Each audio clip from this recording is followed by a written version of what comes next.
बिस्मिल्लाहिर्रहमानिर्रहीम, अस्सलामुअलैकुम, good morning. 24/9 में खुशामदीद। मैं हूँ आपके साथ सीमन हाशमी। अस्सलाम वालेकुम और मैं हूँ अबूज़र मौज़म। आप सबको गुड मॉर्निंग। सीमन आपको गुड मॉर्निंग। उम्मीद करते हैं दिन आपका खैरियत से गुजरे। और इसके साथ साथ मौसम खासा खुशगवार रहा। पंजाब में आंधी और तूफ़ान, बारिश ने तबाही भी साथ साथ मचाई है। ये सूरत हाल अक्सर देखने में आती है जब बारिशें होती हैं और तूफ़ान आता है तो फिर उससे नुकसान भी होता है। तो यही हुआ कल भी पंजाब में जब तेज़ आंधी और तूफ़ान आया। ओकाड़ा में बारिशों से 10 अफराद जान की बाजी हार गए। बिल्कुल, बारिशें और ये तमाम तूफ़ानी आंधी जो है वो जहमत बन गई लोगों के लिए। टोबा टेक्सिंग में भी 2 अफराद आसमानी बिजली गिरने से जाँ बहक हुए, जबकि ओकाड़ा में आंधी और तूफ़ान बारिश ने हंसता बसता घर भी उजाड़ दिया। तारिकाबाद में मकान की छत गिर गई जिससे 8 अफराद जाँ बहक हो गए। ओकाड़ा में ही एक और हादसा पेश आया। दरख्त और दीवार गिरने से 2 अफराद जाँ बहक हो गए। और फैसलाबाद में जब ये तूफ़ानी हवाएं चली तो एक घर की छत गिर गई। मलबे तले 6 अफराद जख्मी हो गए। तेज़ हवाओं ने साइन बोर्ड्स भी उड़ा दिए। इसके अलावा साहिवाल, मंचनाबाद में भी तेज हवाओं से कई छतें, बिलबोर्ड्स, खंबे और दरख्त गिरे, जिसकी वजह से मालों को भी नुकसान हुआ, मतलब लोगों की गाड़ियों का भी नुकसान हुआ और कई लोग जो हैं वो जख्मी भी हुए। बिल्कुल। और इसके साथ साथ लाहौर में भी खासी तेज़ और गर्दालूद हवाएं चलीं जिससे लाहौरियों को भी मुश्किल में डाल दिया गया। और शहरी मोटरसाइकिलें रोक कर तूफ़ान थमने का इंतजार करते भी नजर आए। अक्सर ऐसा होता है कि अंडर पासेस में लोग खड़े हो जाते हैं कि तूफ़ान या फिर बारिश थम जाए तो फिर ही आगे अपना सफ़र जारी रखें। वहीं पर अगर देखी जाए सिचुएशन पाकपतन में तेज़ आंधी के बायस 5 मुख्तलिफ मकामात पर आग लगने के वाक़यात भी पेश आए हैं। गाँव 15 SP में लगने वाली आग ने 9 घरों को लपेट में ले लिया है, जबकि आग लगने से तमाम घरों का कीमती सामान भी जल गया। जबकि लाहौर के मुख्तलिफ इलाकों में मूसलाधार बारिश से शहर में हमने देखा है कि ओवरऑल गर्मी का जोर भी टूटा है। ओवरऑल अगर देखें मौसम जहाँ पर शिद्दत इख्तियार करके गया था, बहुत ज़्यादा हमने देखा कि शदीद गर्मी थी, लेकिन वहीं पर मौसम जैसे ही तेज़ हवाएं और तूफान से और ये एकदम हुआ है। Can you believe it? 5 minute के अंदर अंदर ये हुआ। मतलब धूप निकली हुई है, शदीद गर्मी थी कल और बिल्कुल ऐसा लग रहा था सांस नहीं आ रहा है। और 5 मिनट के अंदर अंदर अबूज़र आप देखें कि एकदम से गर्दालूद हवाएं चलना शुरू हुई हैं और फिर इतनी तूफानी आंधी आई है। और रात तो मुसलसल बारिश भी होती रही, भीगी हुई सड़कें जो हैं वो उसकी दास्तान सुना रही थी। लेकिन आप लोगों से रिक्वेस्ट है कि प्लीज़ ऐसे मौसम में अपना बहुत ख्याल रखें। जो हाई राइज चीज़ें होती हैं जैसे बिलबोर्ड्स हैं, दरख्त हैं, कोई ऐसी जगह जहां पर आपको खतरा हो कि वो चीज़ गिर सकती है, वहां से दूर रहें और गैर ज़रूरी तौर पर घरों से बाहर ना निकलें। ये जो अच्छा मौसम है ये तभी तक अच्छा है जब हम घर में बैठे हैं। बाहर निकलें तो खुदा न खास्ता कोई नुकसान भी हो सकता है। इसी के साथ आज के दिन की मुनासिबत से बात करेंगे जी। आज 1 जून है और 1 जून को दुनिया भर में पेरेंट्स डे सेलिब्रेट किया जाता है। हमने अक्सर देखा है कि father's day, mother's day, children's day, आज पेरेंट्स डे सेलिब्रेट किया जाता है। तो सलाम है तमाम वालिदैन को जो अपनी पूरी जिंदगी अपने बच्चों की परवरिश और तरबियत में सर्फ कर देते हैं। वो जैसी भी तरबियत हो, अच्छी होनी चाहिए, बेहतर होनी चाहिए, ये तमाम क्वेश्चंस हैं। लेकिन आप किसी भी एक पेरेंट की ज़िंदगी को देख लीजिए कि जैसे ही बच्चा पैदा होता है या जैसे ही उसकी ज़िंदगी में बच्चा आता है उसका महवर बन जाता है। बिल्कुल, तमाम चीज़ें उसी के अकॉर्डिंगली ऐसे ये जी, ये वाहिद वो रिश्ता है जो कि मेरे ख्याल में लिस्ट में टॉप करता है, जिसमें कोई किसी किस्म का इंटरेस्ट शामिल नहीं होता है। कोई इसमें आपको कहते हैं ना कि अनकंडीशनल प्यार होता है इसमें पेरेंट्स की जानिब से। और जैसे कि हमारे इस्लाम में भी है कि पेरेंट्स की जितनी इज़्ज़त करनी है वो कम, जितनी करें वो कम है। फिर एक और चीज़ है कि कबीरा गुनाहों में शामिल है अगर आप वालिदैन की नाफरमानी करें, यानी कि हमारे मज़हब में भी और हमारे कल्चर में भी, ओवरऑल पूरी दुनिया में ये चीज़ कॉन्सेप्ट है कि वालिदैन की इज़्ज़त करनी है, उनका एहतराम करना है। क्योंकि जिस तरह से वो खिदमत करते हैं अपने, जिस तरह से वो प्यार करते हैं, पूरी ज़िंदगी वो दे देते हैं अपने बच्चों को, तो उनके जवाब में अगर हम उनकी सिर्फ इज़्ज़त ही कर देना तो मेरा ख्याल वो काफ़ी होता है। बिल्कुल। खिराज तहसीन पेश करते हैं जी तमाम वालिदैन को। और अनकंडीशनल लव, बेलॉस मोहब्बत ये सिर्फ पेरेंट्स ही कर सकते हैं। इसके अलावा तो शायद ये ज़िंदगी में पॉसिबल नहीं है। बहुत से लोग दावे ज़रूर करते हैं, लेकिन आप देखें कि माँ बाप की अहमियत इतनी है कि आपकी पहली दरस का फर्स्ट इंस्टीट्यूट जो है वो माँ की गोद होती है। आप जब दुनिया में आते हैं ना आप चल सकते हैं, ना बैठ सकते हैं, ना उठ सकते हैं, ना कहीं जा सकते हैं।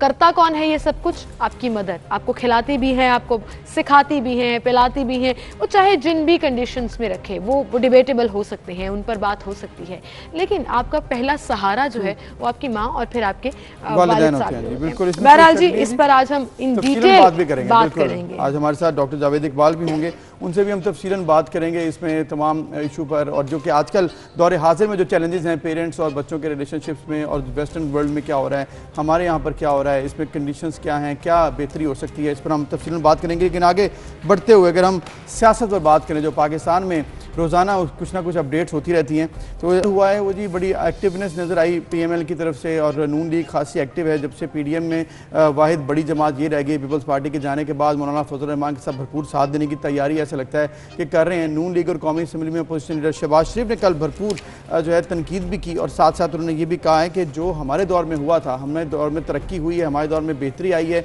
और कल तो बल्कि 3 साल जो है ना कंपैरिजन रिपोर्ट भी जारी की है नून लीग ने, जिसमें उन्होंने कहा है कि हमने 3 साल में बिल्कुल कैसे काम किया और PTI ने कैसे काम किया। तो ये ऐसे लग रहा है कि PTI के ऊपर प्रेशर मजीद डेवलप करने के लिए, मजीद प्रेशर डालने के लिए नून लीग प्रॉपर तैयार नजर आ रही है। नून लीग प्रॉपर तैयार नजर आ रही है। शहबाज शरीफ के साथ साथ साबिक वज़ीर-ए-आज़म शाहिद खाकान अब्बासी भी बोले, एहसन इकबाल भी बोले, और जाहिर है गवर्नमेंट को तनकीद का निशाना बनाया। इसके साथ साथ आज हम प्रोग्राम में, चूँकि जब हम पॉलिटिकल बात करते हैं तो दोनों साइड्स की बात होती है, तो दूसरी तरफ जहांगीर तरीन का जो बयान आया है उस पर भी बात करेंगे कि उनकी रिपोर्ट मंजर आम पर नहीं आ रही, और इस पर वो खुद भी तशवीश का शिकार है। उन्होंने कहा था कि रिपोर्ट मंजर आम पर आ जानी चाहिए, लेकिन मई भी गुजर गया, अब जून शुरू हो गया, पता नहीं कब आएगी, इंसाफ मिल जाना चाहिए, उन्हें इंसाफ नहीं मिल रहा, और खान साहब शायद बाकी चीज़ों में मसरूफ हैं और इस चीज़ को नहीं देख रहे। इस पर भी हम बात करेंगे। हमारे स्टूडियो में ज्वाइन किया सीनियर एनालिस्ट सलमान आबिद साहब ने। अस्सलाम वालेकुम सलमान साहब, गुड मॉर्निंग सर, क्या हाल है आपके? सबसे पहले तो मुस्लिम लीग नून की एक्टिवनेस के ऊपर बात कर लेते हैं। आप शहबाज शरीफ जब से बाहर आए हैं, अब खासी एक्टिव नजर आ रही है मुस्लिम लीग नवाज, कल प्रेस कॉन्फ्रेंसेस भी हुई। देखिए, इसमें कोई शक नहीं है कि मुस्लिम लीग नून इस वक्त बड़ी एक्टिव रोल प्ले कर रही है, लेकिन मुस्लिम लीग नून इस वक्त एक मसले का शिकार भी हो चुकी है। वो है शहबाज शरीफ वर्सेस मरियम नवाज, और दो मफाहमत और मुजाहमत की जो बात है ना, उसके दरमियान वो फंस के रह गए। अब मरियम ये चाहती हैं कि शहबाज शरीफ जो है वो सिर्फ पार्लिमानी सियासत तक खुद को महदूद कर लें, कौमी असम्बली के अंदर अपोजिशन लीडर के तौर पर वो तमाम पार्लिमानी जमातों के साथ मिलकर अपोजिशन करें। ये जो बाहर की अपोजिशन है ना, जिसको वो PDM कह रही है, उसको वो खुद लीड करना चाहती है। अच्छा। और वो चाहती है कि खुद वो उन मामलात को लीड करें। अब वो शहबाज शरीफ के लिए काबिल कबूल नहीं है, क्योंकि वो चाहते थे, उन्होंने तो एस्टैब्लिशमेंट के साथ मिलकर एक मफाहमत की सियासत का एक नया रोल अपने लिए आइडेंटिफाई किया हुआ है, जिसको साथ वो आगे बढ़ना चाहते हैं, जिसमें चौधरी निसार भी इन हुए थे, ये सारी चीज़ें। तो इसलिए मुस्लिम लीग नून जो है वो उस वक्त एक मसले में शिकार हो चुकी है कि किसका बयानिया आगे लेके चलना है। लेकिन सलमान आबिद साहब आपने की बात यहाँ पर की है कि ऐसे लगता है कंफ्यूज है, लेकिन जिस तरह से शहबाज शरीफ साहब ने पहले PDM के जो सरबराह, जो मतलब मेन लीडर्स हैं, उनका खाना किया था, इशाया दिया था, मरियम नवाज साहब ने बड़े कह दिया कि उसका ताल्लुक PDM से नहीं, दैट मीन्स कि आप जो कह रहे हैं वो उसको नजर आ रहा है वहाँ से भी। लेकिन क्या ये लॉन्ग टर्म चल सकता है नून लीग के लिए? कितनी देर ऐसे चलेगा कि आप दो डिफरेंट माइंडसेट लेकर आगे चलें? ये तो अब PDM ने तय कर लिया है ना, फजल रहमान ने भी तय कर लिया है, मरियम नवाज ने भी तय कर लिया है कि PDM में अब ANP और पीपल्स पार्टी की कोई गुंजाइश नहीं। ठीक है, यानी उन्होंने खुद अपोजिशन को तकसीम कर दिया। अब वो जो सारा इम्कान जो शहबाज शरीफ कोशिश कर रहे थे कि PDM में तमाम जमातों को वापस लाया जाए, ANP पीपल्स पार्टी को, उसका इम्कान तो मुस्तरद हो गया। अच्छा, अब बिलावल साहब ये कहते हैं कि टारगेट था हमारा इमरान खान, और आपने अब टारगेट जो है वो अपोजिशन जमातों को भी बना लिया है। यानी अब आप पीपल्स पार्टी पे भी तनकीद करेंगी, अब आप ANP भी तनकीद करेंगी, तो उससे तो अपोजिशन तकसीम हुई ना। अच्छा, अब टारगेट क्या है? अब इमरान खान की हुकूमत गिराना तो टारगेट नहीं रहा, अब तो टारगेट ये है कि अगले इंतखाब में जाना है, क्योंकि अब ये मामला देखिए ना, बात ये है कि वो खुद कह रही है, मरियम ने खुद कहा है कि हम चाहते हैं कि इमरान खान 5 बरस पूरा करे। इसलिए अब ये मसला नहीं रहा कि हमने हुकूमत गिरानी है।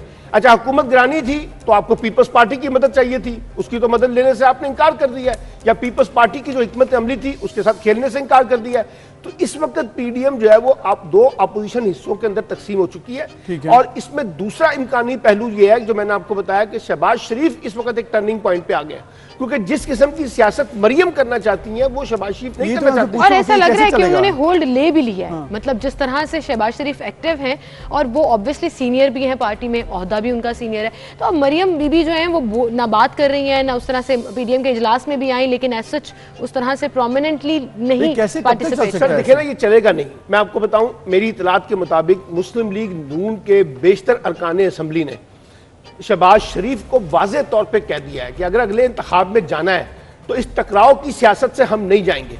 और खुद राना सनाउल्लाह साहब ने भी कहा है कि हमारे बेशतर अरकान ये चाहते हैं कि टकराव की बजाय मुफाहमत का रास्ता अख्तियार किया जाए। तो अब ये शहबाज शरीफ जो है, जो नवाज शरीफ की कोर्ट में उन्होंने गेंद फेंकी हुई है कि नवाज शरीफ हतमी फैसला करें। अब वो फैसला क्या करते हैं? देखिए, नवाज शरीफ फैसला करेंगे भी मरियम की जो जिद है ना, वो एक ज्यादा इस वक्त लीडिंग रोल पे नजर आ रही है कि वो कंप्रोमाइज करने के लिए तैयार नहीं है। और मैंने आपको बताया कि लेकिन सलमान साहब आई थिंक करना पड़ेगा, क्योंकि अगर अगली हुकूमत लेनी है, आपको एक इलेक्शन कैंपेन टाइप स्टार्ट कर रहे हैं ना, pre election campaign type start कर रहे हैं, तो आपको करना पड़ेगा। फैसला तो बुनियादी तौर पे ना नवाज शरीफ ने करना, ना मरियम ने, सॉरी ना शहबाज शरीफ ने करना, ना मरियम ने करना। फैसला तो बुनियादी तौर पे नवाज शरीफ ने करना। अब नवाज शरीफ क्या ये फैसला करते हैं कि वो मरियम, जिसके बारे में उनका ख्याल ये है कि वो मुतबादल है, अच्छा, यानी नवाज शरीफ ये समझते हैं कि मेरे बाद पॉलिटिक्स को लीड करेंगी मरियम नवाज। अगर वो ये कंप्रोमाइज कर लेते हैं जो शहबाज शरीफ चाह रहे हैं, तो फिर मरियम का तो रोल एलिमिनेट हो गया ना, फिर शहबाज शरीफ लीड करेंगे, हमजा शहबाज लीड करेंगे। तो ये एक इस वक्त एक इम्तिहान गाह है नवाज शरीफ साहब के लिए कि वो किसके पल्ले में अपना वजन डालते हैं। एक और चीज है, सिर्फ ये दो लीडर नहीं बल्कि पार्टी में जो दीगर हैं, जिसमें शायद खाकान अब्बासी हैं, हसन इकबाल है, राना सनाउल्लाह, ख्वाजा आसिफ, ये इनके भी ऐसे लगता है कुछ कैंप्स हैं, क्योंकि शायद अब्बासी बड़ी हार्ड लाइन लेते हैं, हसन इकबाल बड़ी हार्ड लाइन लेते हैं। कैंप है, दो बड़े वाज़ेह कैंप हैं जो शहबाज शरीफ और नवाज शरीफ के साथ हैं। मसलन अब आप देखिए, ख्वाजा आसिफ का आपने नाम लिया, राना तनवीर का नाम ले लें, आप ख्वाजा साद रफीक का नाम ले लें, राजा जफरुल हक का नाम ले लें, अमीर मुकाम का नाम ले लें, ये सारे लोग कहाँ हैं आज? ये तो इस वक्त मरियम के साथ नहीं खड़े आ रहे, और ये वही हैं जो बड़े वोकल जी। और मरियम के साथ कौन है? उसमें बुखारी है, एहसन इकबाल नजर आते हैं, खाकान अब्बासी नजर आते हैं, वो तारड़ साहब नजर आते हैं। यानी अब पार्टी तो दो हिस्सों में तकसीम है। अब मैं आपसे पूछ सकता हूँ, ये सारे लोग जिसका मैंने नाम लिए, ये क्यों नहीं मरियम के पीछे खड़े नजर आ रहे? इसलिए कि वो दोनों लोग जो है दो मुख्तलिफ अंदाज से सोच रहे हैं। It's not that obvious. अगर आप उनसे पूछें तो वो कभी भी मानेंगे तो नहीं, मानेंगे ना माने। मसलन मैं आपको बताता हूं, ये भी सवाल तो ये उठता है कि मैं पाँव पकड़ लूंगा।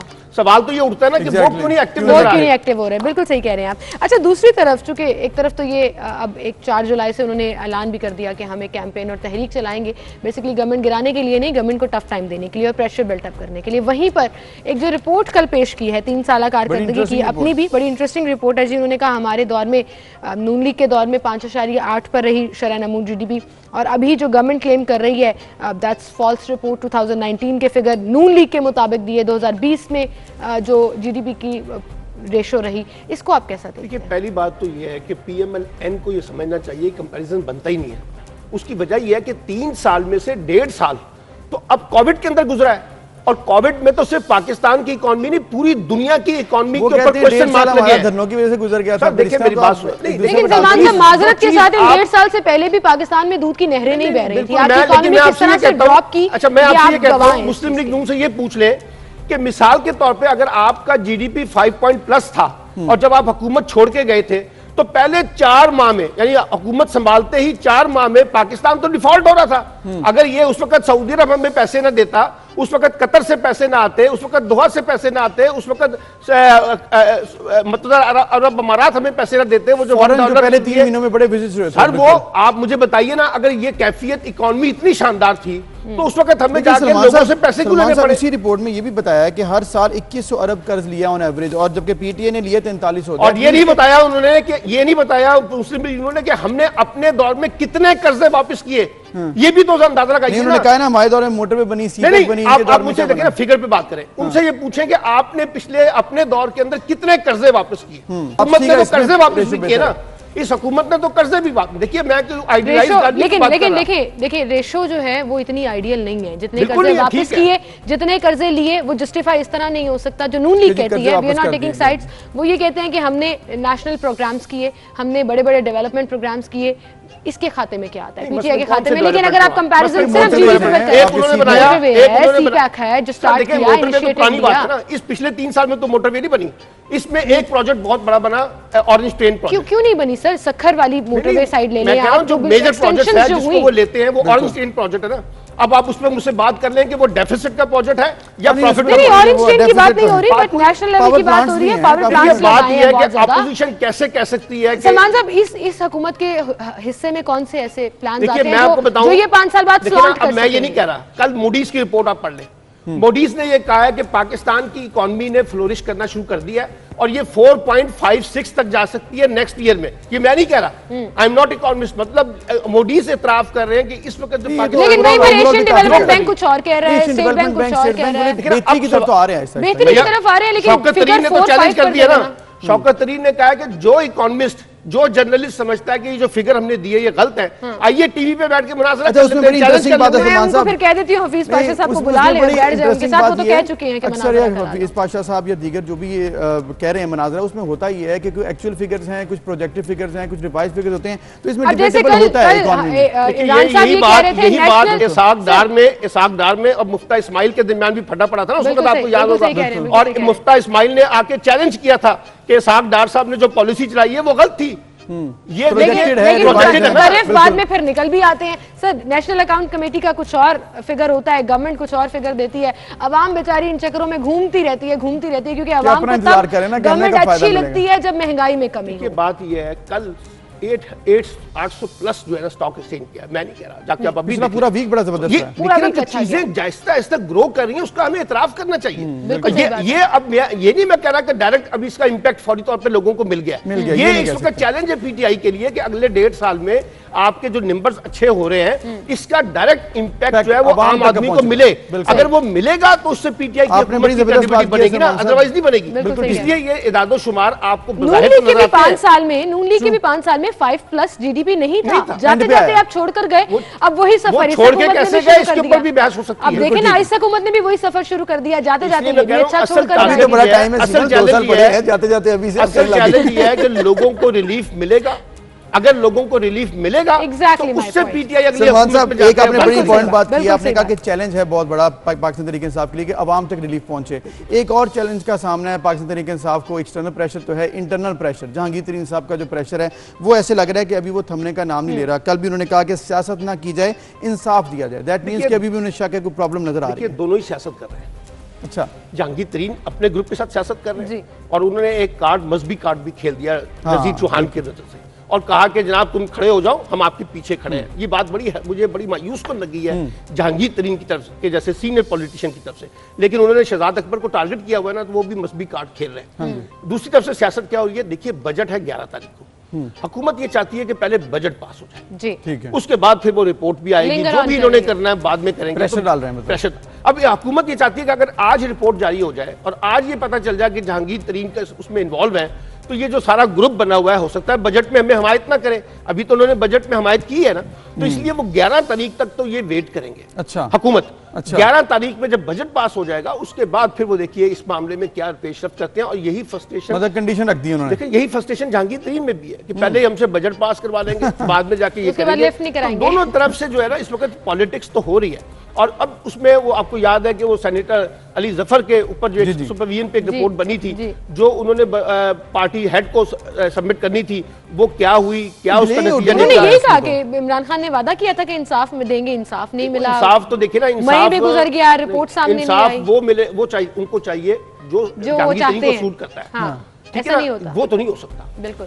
लेकिन ऐसा तो नहीं होगा सलमान साहब कि ये जिद में आके कहीं जाए फिर हम बजट में भी सपोर्ट नहीं करते? मेरा नहीं ख्याल। उसकी वजह मैं आपको बताता हूँ। ये जितने अरकान असेंबली है ना, आपको याद है पिछले हफ्ते इन्होंने चीफ मिनिस्टर से मिलकर इंडिविजुअली डेवलपमेंट प्रोजेक्ट सब कुछ किया ना। ये देखिए वो जो अरकान कौमी असेंबली और सूबाई असेंबली है ना, उन्होंने जहांगीर तरीन का कंधा इस्तेमाल करके ना, लेकिन मफादात तय किए। लेकिन देखिए अपने आवाम का भी तो इसमें फायदा है ना इनडायरेक्टली, क्योंकि अगर प्रोजेक्ट्स बन रहे हैं तो आवाम को बात यह है कि पाकिस्तान में काश कोई अवाम के मफाद की बुनियाद पे सियासत होती, लेकिन यहाँ तो सारे इंडिविजुअल फायदे हैं। यहाँ तो सारे इंडिविजुअल फायदे हैं। देखिए ना, मेरी बात सुने, ये जो सारा खेल खेला जा रहा है ये कोई अवाम के फायदों के लिए नहीं है, ये तो सब अपने अपने मफादात की प्रोटेक्शन के लिए ना। तो इसलिए मैं ये समझता हूँ कि उन्होंने भी अपनी तरफ से सियासत की है, हुकूमत ने भी अपनी तरफ से सियासत की है। जो सबको बिला के डेवलपमेंट फंड दे रहे हैं, ये भी तो एक पॉलिटिक्स है ना। हालांकि इमरान खान तो इसको पहले तरदीद करते थे कि हम कभी इस तरह की सियासत नहीं करेंगे, लेकिन अब कर रहे हैं ना मजबूरी के तहत। तो इसलिए अब मुझे लगता ही है, ये मेरी जाती फीलिंग है कि 11 तारीख से पहले हुकूमत वो रिपोर्ट नहीं करेगी, पहले बजट पास कराएगी, उसके बाद I think it does make a valid point कि ये हो भी सकता है और वो इस चीज को लिंगर ऑन कर रहे हैं। और दूसरा जो प्रेशर एक बिल्टअप करने की कोशिश गवर्नमेंट पिछले 3 साल से तो कर ही रही है, अब उसके ऊपर एक पूरा स्टैंप लगाना चाहती है ऑर्डिनेंस की मद में। मीडिया ऑर्डिनेंस के ऊपर हम बात करना चाह रहे हैं। पीपल्स पार्टी ने तो कल रिजेक्ट कर दिया, हमारी जितनी बड़ी तंजीमें हैं उन्होंने भी रिजेक्ट कर दिया। क्या करना चाह रही है गवर्नमेंट? मीडिया के ऊपर इतनी कदगन माशाल्लाह है, ये डेमोक्रेसी नहीं है। ये है कि अगर कोई हुकूमत ऑर्डिनेंस के जरिए मीडिया को कंट्रोल करने की कोशिश करेगी तो कोई उसकी हमायत नहीं करेगा। फिर ऑर्डिनेंस के जरिए कितना कुछ कंट्रोल किया इन्होंने। पहली बात तो ये कि इसको इसके ऑडियंस के जरिए नहीं होना चाहिए। अगर हुकूमत वाकई सीरियस है तो ये बिल पार्लियामेंट में आए और पार्लियामेंट में तमाम अपोजिशन जमातें बैठी हुई हैं, सेनेट में बैठी हुई हैं, आप बैठ के उस पर डिबेट कर लें, आप एक कमेटी बना लें पहले पार्लिमानी, उसमें पीपल्स पार्टी। अच्छा, उसका ये होगा कि उससे एक जो चीजें जिस पे रिजर्वेशंस हैं वो निकल जाएंगी और बाकी चीजें आ जाएंगी सामने। अगर ये काम मुत्तफिका तौर पे होगा तब तो इसको हुकूमत को फायदा होगा। देखें, मुत्तफिका तौर पे आप कह रहे हैं कि अगर होगा, क्योंकि जो इसमें बातें हैं, जिसमें आपने फिल्म इंडस्ट्री, प्रिंट, इलेक्ट्रॉनिक के साथ साथ डिजिटल मीडिया को भी लेके आ रहे हैं, तमाम बाकी जो इतने ऑर्डिनेंसेस हैं खत्म करके एक ये अगर ऑर्डिनेंस आ जाता है जिसमें फीस है, जुर्माने हैं और कैद भी है, तो अब ये वक्त आ गया कि जहां आपको डिजिटल मीडिया को भी ना फॉर्मलाइज करना तो पड़ेगा, लेकिन तरीकाकार भी तो हो ना कुछ। तरीकाकार पे वही मैंने कहा ना कि तरीकाकार पे जहां इख्तलाफात है वो आपस में बैठ के रिजॉल्व करें। क्योंकि देखिए ना, अब हमारे फॉर्मल मीडिया के लोग जो हैं उनकी भी डिपेंडेंसी सोशल मीडिया पे है या नहीं है? हम सब लोग ट्विटर इस्तेमाल कर रहे हैं, हम सब यूट्यूब पे जा रहे हैं, हम सब खबरें वहां से ले रहे हैं, खबरें वहां से ले रहे हैं। तो अब उनके लिए भी रेगुलेट तो करना पड़ेगा, क्योंकि वहां जो कुछ गंद पड़ गया उसको भी तो कहीं ना कहीं किसी कानून के अंदर लेके आना पड़ेगा। क्रॉस तो हो रही है ना। इसलिए मैं ये कहता हूं कि इसमें डरने की जरूरत नहीं है। हुकूमत को सिर्फ ये चाहिए, अगर वो मुखलिस है, अगर वो फेयर है, तो वो फिर ये शो करे कि एक मशावरत के साथ, एक कंसल्टेटिव प्रोसेस के तहत तमाम अपोजिशन जमातों को साथ लेके पार्लिमानी कमेटी बना के इनिशिएट करे, तो ये काम आगे चलेगा। अगर ये महज ऑर्डिनेंस के जरिए चलेगा तो उसका एक रिएक्शन जो है वो मीडिया कम्युनिटी में भी आएगा। अगर हुकूमत चाहे तो, हुकूमत ऐसा लग रहा है कि ये इम्पैक्ट देना चाहती है कि हुकूमत कैन कंट्रोल एवरीथिंग, हुकूमत can pass an order for everything. ये बात डेमोक्रेसी की रूह नहीं होती है। बात ये कि इस काम जो है सिर्फ हुकूमत नहीं, अपोजिशन ने भी करना है।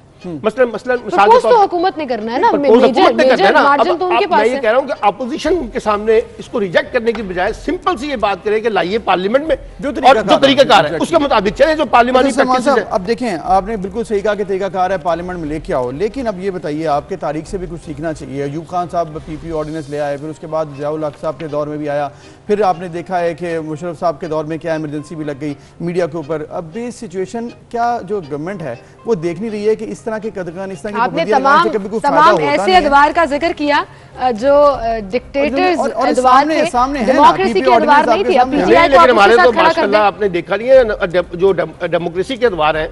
आप नवाज शरीफ के दौर को भूल गई हैं कि उन्होंने क्या कुछ किया था मीडिया के साथ। देखिए हमारे यहाँ अनफॉर्चुनेटली पीपल्स पार्टी का तो पीपल्स पार्टी इतने बुरे हालात देखे थे किसी डेमोक्रेसी गवर्नमेंट में, इतने बुरे हालात आप शायद भूल गई हैं नवाज शरीफ साहब के दौर को। आप छोटी थी मेरे ख्याल, आप भूल गई हैं कि नवाज शरीफ ने मीडिया को कैसे कंट्रोल किया था, जंग को कैसे कंट्रोल किया था, वो सैफुर रहमान साहब क्या करते रहे। बिल्कुल आपकी बात है, इससे पहले भट्टो साहब पे चले जाएं, मैं यही ये सारा कुछ होता रहा है। लेकिन क्या ऐसे ऑर्डर्स पास हुए थे? देखिए ऐसे ऑर्डर ऑन रिकॉर्ड आकर ऑर्डिनेंसेस पास हुए थे, जबरदस्ती कंट्रोल कर लिया जाए। आप भूल गई ना, आप सैफुर रहमान के साथ जो कुछ हुआ था उस दौर में, आप भूल गई नवाज शरीफ साहब के दौर में ऑर्डिनेंस नहीं आया था, नेशनल लेवल पर डिस्कशन और डिबेट नहीं हुई थी। मैं तो इस वक्त खड़ा पूरी दुनिया में जगह हसाई नहीं हुई थी कि फ्रीडम ऑफ एक्सप्रेशन के ऊपर क्वेश्चन मार्क लग जाए। ऑडियंस को कोई हमायत ही नहीं कर रहा, मैं तो उसके तरीकाकार के ऊपर कह रहा हूं कि उसको डेमोक्रेटिक तरीके से लाया जाए। मैं तो कह रहा हूं आपको, अगर हुकूमत करेगी तो गलत करेगी, अगर हुकूमत करेगी तो गलत करेगी। सलमान साहब बात वही है कि अगर हुकूमत करेगी तो गलत करेगी, अगर हुकूमत करे, मतलब ये बात है कि मैं ये कह रहा हूं कि अगर आप माजी से कुछ सीखते हैं, गलतियां होती हैं गवर्नमेंट से हुई हैं, चाहे वो माशाल्लाह चाहे वो दीगर गवर्नमेंट से, नून लीग की आपने पीपल्स पार्टी का भी जिक्र किया है, इनसे अगर गलतियां हुई हैं तो आज की हुकूमत दोबारा से अगर वही गलती दोहराएगी, मजीद प्रेशर लेगी, वेस्टर्न प्रेशर भी आएगा, तो क्या ये फिर इसका मतलब हुआ कि गलती से नहीं सीख रहे? अनफॉर्चुनेटली हमारी जो डेमोक्रेटिक प्रैक्टिसेस हैं वो पास्ट की गलतियों से सीखकर अगर आगे बढ़े तो फिर हमारी सियासत तो बहुत शानदार हो जाएगी। अनफॉर्चुनेटली हम सीखते कम है, सीखते हैं हम अपने ख्वाहिशात के अंदर रह के जब चीजों को लेकर चलना कर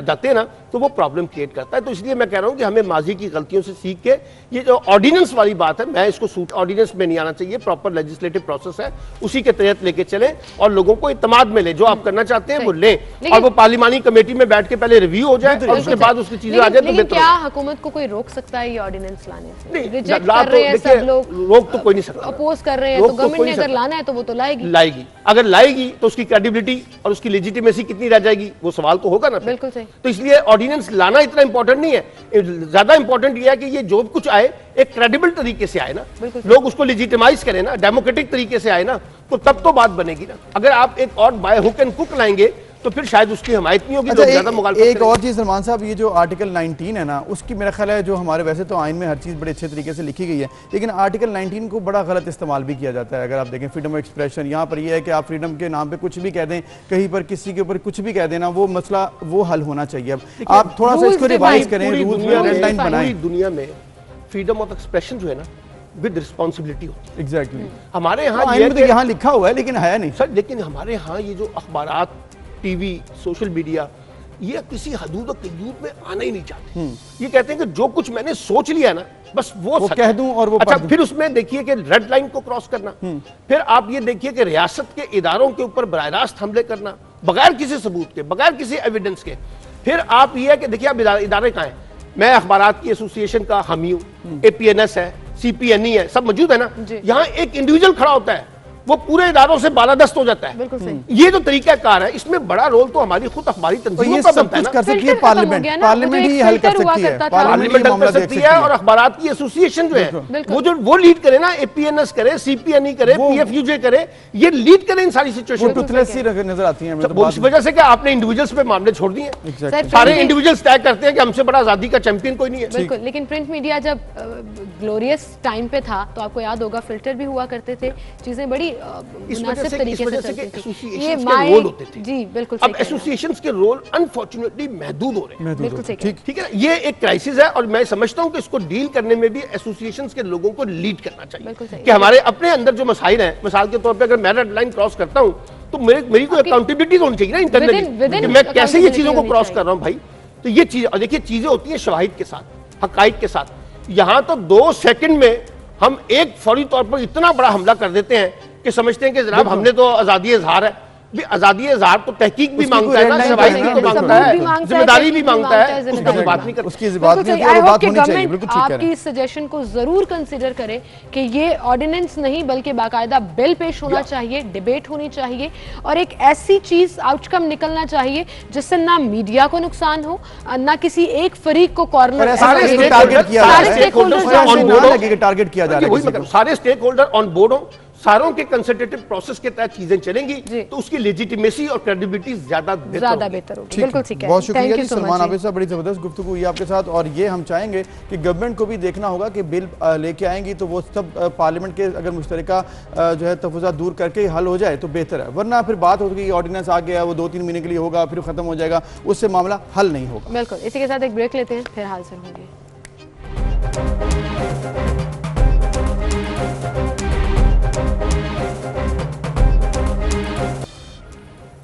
वेलकम बैक जी। अब हम बात करेंगे, एक तो हमने मामला देखे कि ओवरऑल सिचुएशन है क्या इस वक्त मुल्क में पॉलिटिक्स की, लेकिन वहीं पर हमने ये भी देखना है कि हमारे मुल्क में जो मुलाजमीन तबका है वो किस कदर परेशान है। कल हमने देखा कि फैसलाबाद हो, लाहौर हो, पेशावर हो और इसके अलावा दीगर शहर हैं, वहाँ पर एहतजाज हो रहे हैं। वहाँ पर मुलाजमीन हैं, चाहे वो वेस्ट मैनेजमेंट कंपनी के मुलाजमीन हैं, चाहे वो सिविल सेक्रेटेरिएट में लेडी हेल्थ वर्कर्स हैं, या फिर पेशावर में यूनिवर्सिटी के असातिज़ा हैं, ये सब लोग सरापा एहतजाज हैं, इनके मुतालबात नहीं माने जा रहे हैं। ये बड़ी परेशान कुन बात है। बिल्कुल बड़ी परेशान कुन बात है। और जब मुख्तलिफ जगहों पर ये प्रोटेस्ट मुसलसल चल रहे हों तो फिर हुकूमत की कारकर्दगी के ऊपर सवालिया निशान दे लग जाते हैं। और हुकूमत अगर सुनवाई नहीं कर रही, for example lady health workers का अगर हम जिक्र करें तो गुज़र एक अरसा हो गया, एक तसलसल के साथ मुसलसल ये लोग जो प्रोटेस्ट कर रहे हैं इनकी सुनवाई नहीं हो रही। आके बात की जाती है, मुज़ाकरात किए जाते हैं, प्रोटेस्ट खत्म हो जाता है, बात वहीं की वहीं रह जाती है। टीचर्स सबसे मोहतरम सेक्टर और फील्ड होती है आपकी किसी भी मुआशरे की, और वो अगर प्रोटेस्ट करने पर मजबूर हो जाएं तो सोचें कि उनके हकूक जो है वो किस हद तक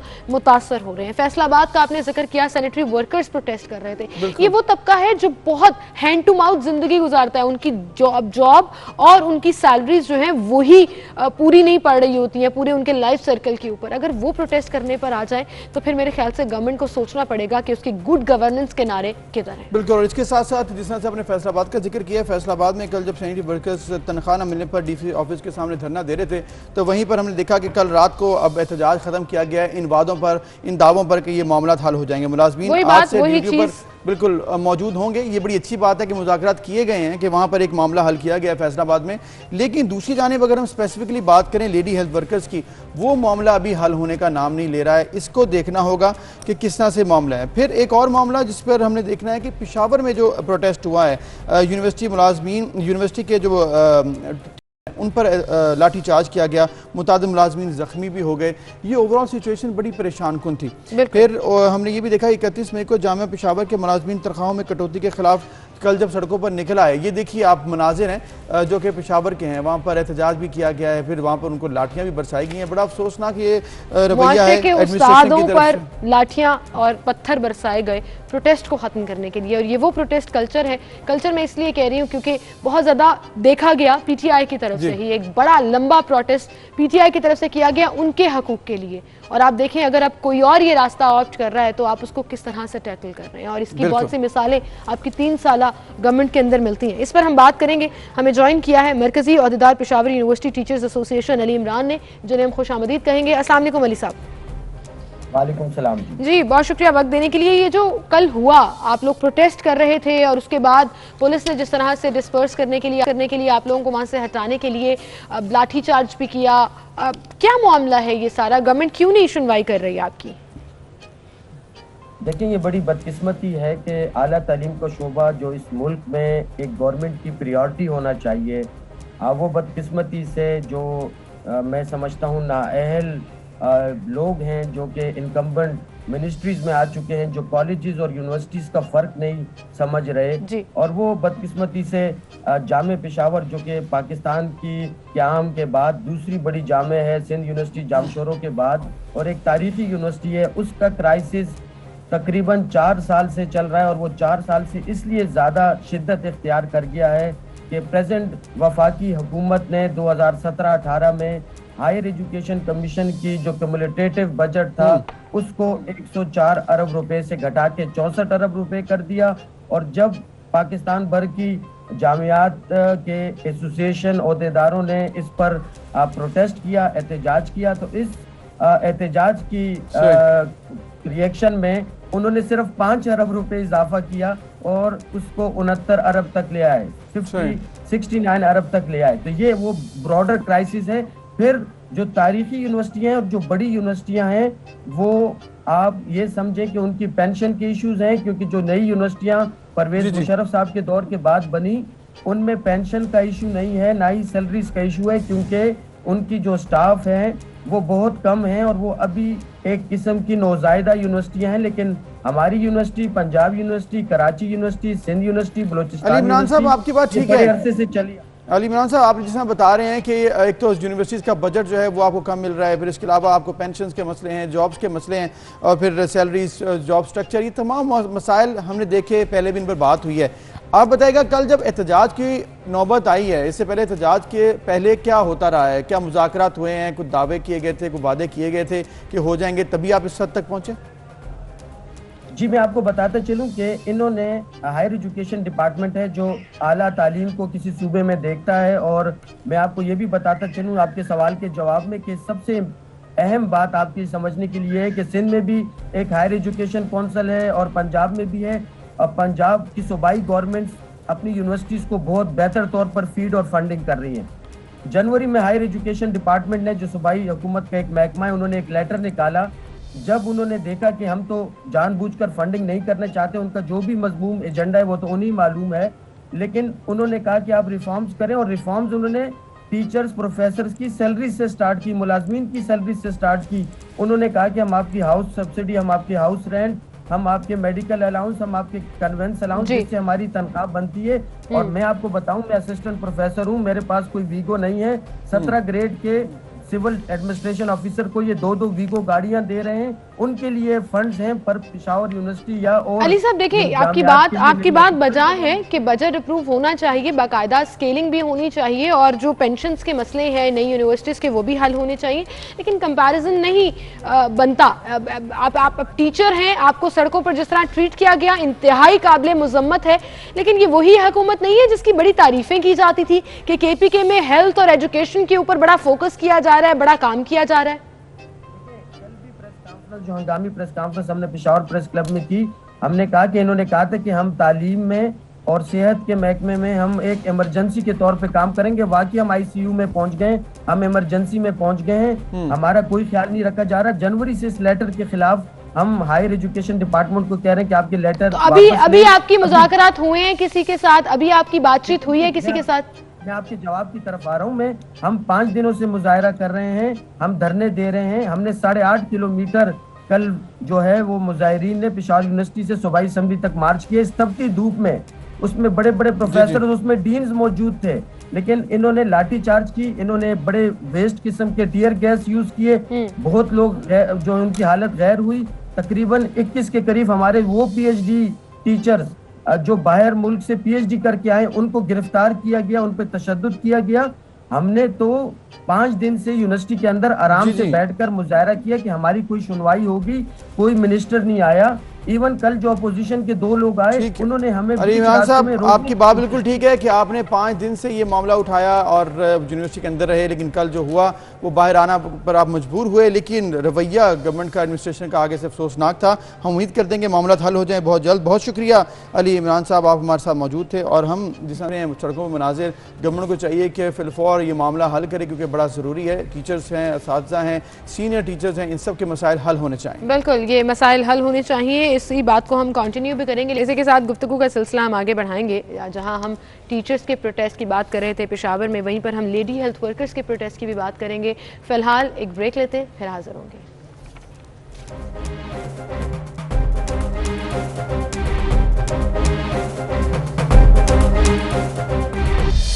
वेलकम बैक। एक बार फिर से आपको खुशामदीद कहेंगे। और नाज़रीन, अभी आपकी मुलाकात हम एक ऐसे गेस्ट से कराएंगे जो फ़ख्र पाकिस्तान है और मुख्तलिफ कॉम्पिटिशंस में मुख्तलिफ तरीके से पाकिस्तान का नाम फ़ख्र से बुलंद कर रहे हैं। Obviously Guinness book of world record बना चुके हैं और अब उनका ये उनकी अचीवमेंट है कि उन्होंने 42वां वर्ल्ड रिकॉर्ड बना लिया। जी, एक दफ़ा फिर वर्ल्ड रिकॉर्ड तोड़ा जी। स्पेन के खिलाड़ी का रिकॉर्ड तोड़कर 42वां वर्ल्ड रिकॉर्ड तोड़ दिया इरफान महसूद ने, जिनसे हमने आपकी पहले भी मुलाकात करवाई थी। लेकिन इस बार एक नया मुकाबला उन्होंने किया, एक नया रिकॉर्ड उन्होंने तोड़ा, जिसके बाद अब वो माशाल्लाह पाकिस्तान का नाम फ़ख्र से बुलंद कर रहे हैं। इरफान महसूद से हम आपकी मुलाकात कराते हैं। इरफान, सबसे पहले तो बहुत बहुत मुबारक हो माशाल्लाह, एक और नाम, एक और वर्ल्ड रिकॉर्ड आपके नाम हो चुका है।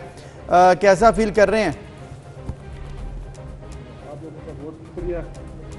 यकीनन बहुत खुशी मैं महसूस कर रहा हूँ, क्योंकि ये 42वां गिनीज रिकॉर्ड से जो स्पेन के मार्शल आर्टिस्ट के पास बहुत टफ रिकॉर्ड था। ये 25 दिसंबर 2020 को मैंने अटेम्प्ट किया। तकरीबन 6 महीने टाइम के बाद ये Guinness world record officially approve हो गया।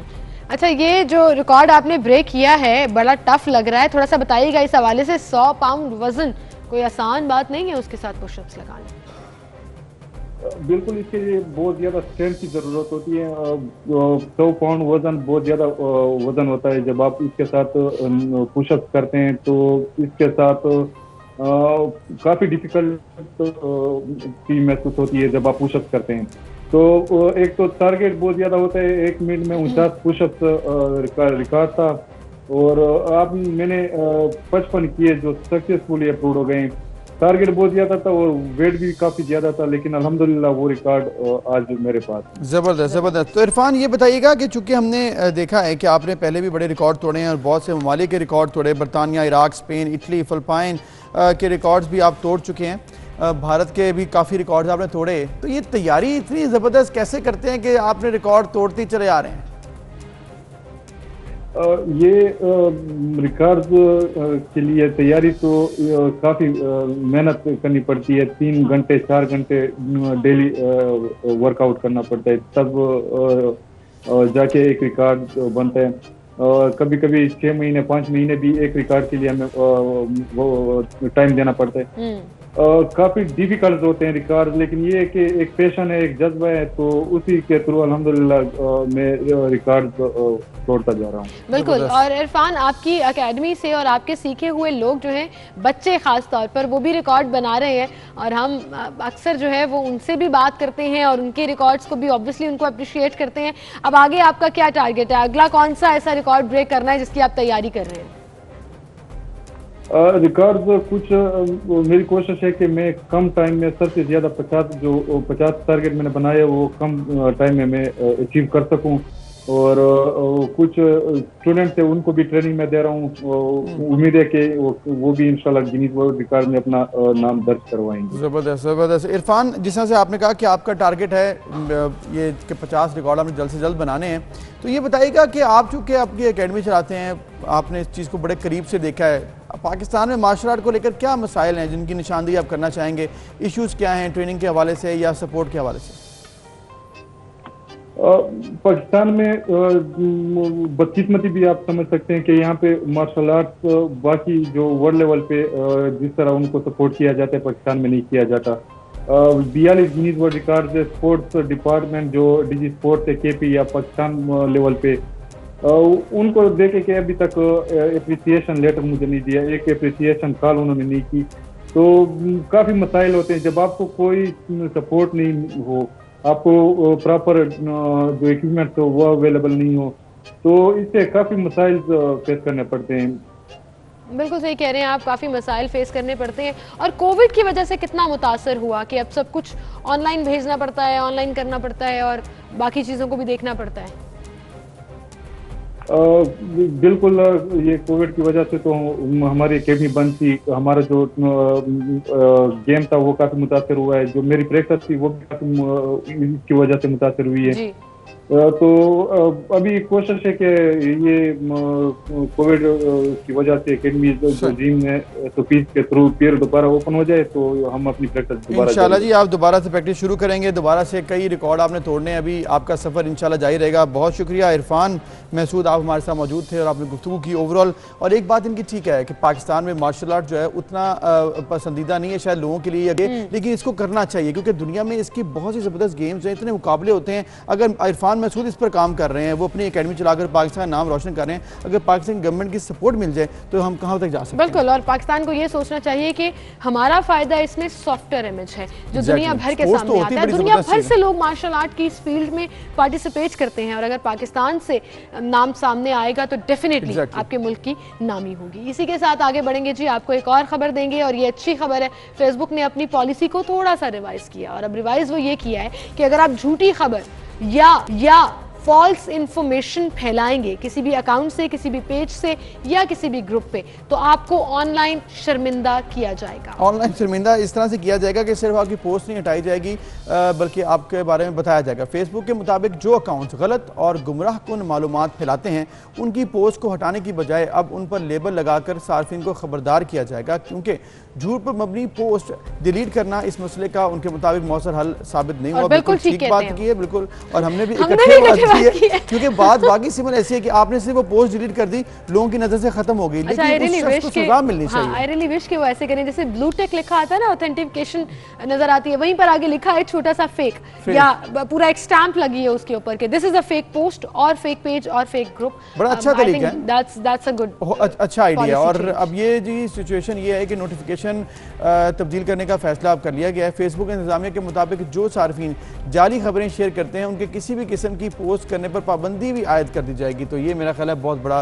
स्टेप हो सकता है कि अगर गलती की तो दोबारा से आपको पोस्ट करने की इजाज़त नहीं मिलेगी और फिर अकाउंट के खिलाफ सख्त कार्रवाई भी की जा सकती है। अब मैं इसमें ये बता दूं कि फेसबुक को करना पड़ा जी, और करना इसलिए भी पड़ा कि अभी रिसेंट इंसिडेंट्स के बाद जो पैलेस्टाइन का प्रोटेस्ट हुआ और फेसबुक ने जिस तरह से बाइसनेस शो की, फेसबुक के शेयर्स गिर गए मार्केट में, इंटरनेशनल मार्केट में आपकी रेटिंग्स गिर गई, iOS पर, एंड्रॉइड के ऊपर, सॉफ्टवेयर के ऊपर 1 तक आ गई और Facebook was leading it. Exactly, वो आप one of the top leaders में से थे, उसमें वो जो लीड कर रहे थे। और फिर जब आपने देखा कि लोगों का रिएक्शन आया आपकी बाइसनेस की तरफ, जो आप जानिबदार रवैया इख्तियार किए हुए थे इजराइल की तरफ, तो फेसबुक को भी यू टर्न लेना पड़ा और अपनी पॉलिसीज को रिवाइज करना पड़ा। मेरा ख्याल है ये बल्कि ये रिट्रीट करना बड़ा जरूरी था, क्योंकि आप अगर एक सेगमेंट को सपोर्ट करते रहेंगे और दूसरे को आप सप्रेस करते रहेंगे तो एक वक्त आएगा जब आपको ऐसे स्टेप्स लेने पड़ेंगे। तो ये बड़ा अच्छा इनिशिएटिव है। सिर्फ इस वजह से नहीं है, जनरली भी आप देखिए फेक न्यूज किस तरह से सर्कुलेट करती हैं।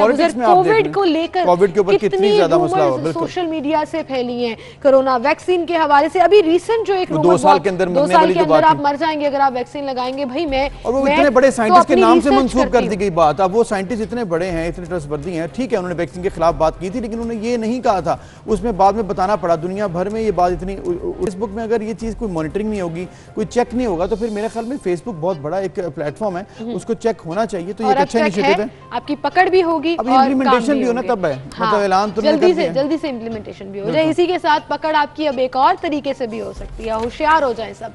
शोहर के फोन की तलाशी लेने के जुर्म में खातून को 5,500 दिरहम, रुपए नहीं मतलब ये पाकिस्तान में नहीं हुआ, ये अमाराती अदालत में हुआ। जी आप शोहर का मोबाइल चेक कर रही थी, उन खातून को पुलिस के हवाले, मतलब ऑब्वियसली पुलिस को रिपोर्ट कर दिया, हस्बैंड ने 5000 दरम जुर्माने की सजा सुनाई। तो ये जी यूएई में अब ये कानून है। मुत्तहिदा अरब अमारात में अक्सर ऐसे मुकदमात अदालतों में समाअत के लिए पेश भी किए जाते हैं जिनमें शोहर का बीवी या फिर अहलिया जो है वो अपने हस्बैंड के खिलाफ इस तरह से इल्ज़ाम लगाती हैं कि उन्होंने उनके मोबाइल या लैपटॉप वगैरह की बिला इजाज़त तलाशी लेने का इल्ज़ाम आदि। मतलब अब बिला इजाज़त मोबाइल ना लैपटॉप और ना ही मेरा ख्याल है पर्स भी देखना चाहिए बिला इजाज़त।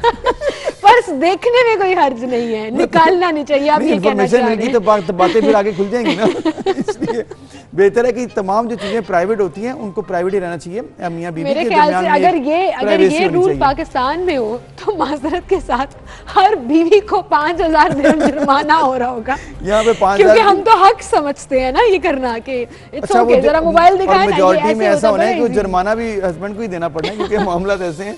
ये है अलग बात के थोड़ा सा इसके ऊपर स्क्रूटनी होनी चाहिए क्योंकि अगर यूएई में ऐसा कानून है तो दैट मींस ये इंप्लीमेंट हो सकता है। आप तो बहुत खुश होंगे इससे। मतलब हस्बैंड्स तमाम मर्द हजरात का। अच्छा लेकिन देखिए उसमें जो वाइफ्स हैं उन्होंने भी हस्बैंड के खिलाफ ये कंप्लेंट की है, मतलब ये वाइस वर्सा है। दोनों की एक तरीका कार है, दोनों ही प्राइवेसी में रहते हुए काम पर्टिकुलरली केस में प्रोसिक्यूटर जनरल के मुताबिक बीवी ने फोन में मौजूद पैगामात, तस्वीर और वीडियोस को शौहर की बदनामी के लिए इस्तेमाल किया। मतलब बाकायदा थ्रेट सिर्फ ऐसा नहीं था कि फोन चेक किया, उसका डेटा निकाल लिया और ब्लैकमेलिंग के तौर पर यूज किया। और बीवी ने पैगामात, तस्वीर, वीडियोस अपने शौहर के मोबाइल से उसी के घर वालों को भेजी।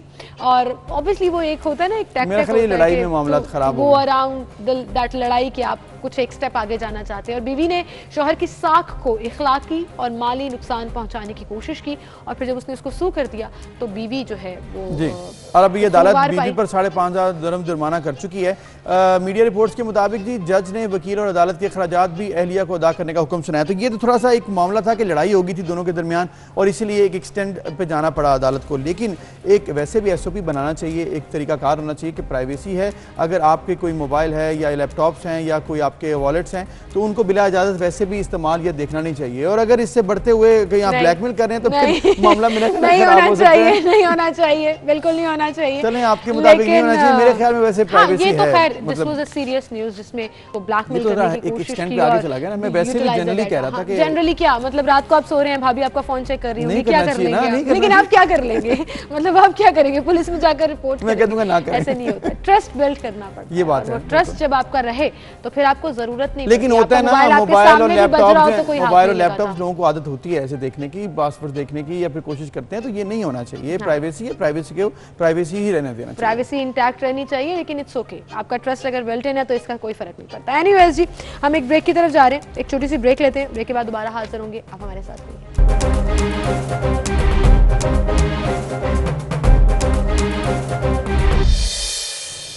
वेलकम बैक नाज़रीन। हम बात करेंगे पाकिस्तान में एक इशू है जो कि गुज़िश्ता चंद हफ्तों से बहुत ज़्यादा सरफेस हुआ। उसकी बड़ी वजह यह थी कि कोऑर्डिनेशन नहीं थी सूबों के दरमियान। पंजाब और सिंध का ये मामला जिसमें वफाक ने भी अपना रोल अदा किया है लेकिन अभी मामला हल नहीं हुआ। पीपल्स पार्टी ने सूबे में पानी की कमी के खिलाफ सिंध भर में तहरीक चलाने का बाकायदा तौर पर ऐलान भी कर दिया। और इस हवाले से पीपल्स पार्टी के रहनुमा निसार खोड़ो ने यह कहा है कि पंजाब कई दहाइयों से सिंध का पानी चोरी कर रहा है और सूबे के किसानों को फसलों की आबियारी में मुश्किलात का सामना है। अब हम खामोश नहीं रहेंगे। और ये प्रोटेस्ट मुसलसल जो है वो किया जा रहा है, लेकिन ना एरसा की तरफ से ऑन बोर्ड बैठकर, मतलब एक टेबल पर बैठकर इस पर बात हो रही है। एरसा की तरफ से अपनी जस्टिफिकेशंस अपने प्लेटफॉर्म पर दी जा रही हैं। यहाँ पर सिंध गवर्नमेंट जो है वो मुसलसल प्रोटेस्ट किए हुए है। अब पंजाब ने भी स्टेप इन किया और कहा कि न्यूट्रल मेंबर्स जो है वो बिठा लें और बैठकर मामला सॉर्ट आउट कर लें, लेकिन उस पर सिंध हुकूमत नहीं मान रही है। लेकिन अब आप ये देखिए कि एक मामला है जो कि सब मानेंगे इस बात को कि जब बहुत ज़्यादा गर्मी हुई थी तो उससे पहले ही ये हमने देखा था कि जब ग्लेशियर्स नहीं पिघले हैं तब पानी कम था,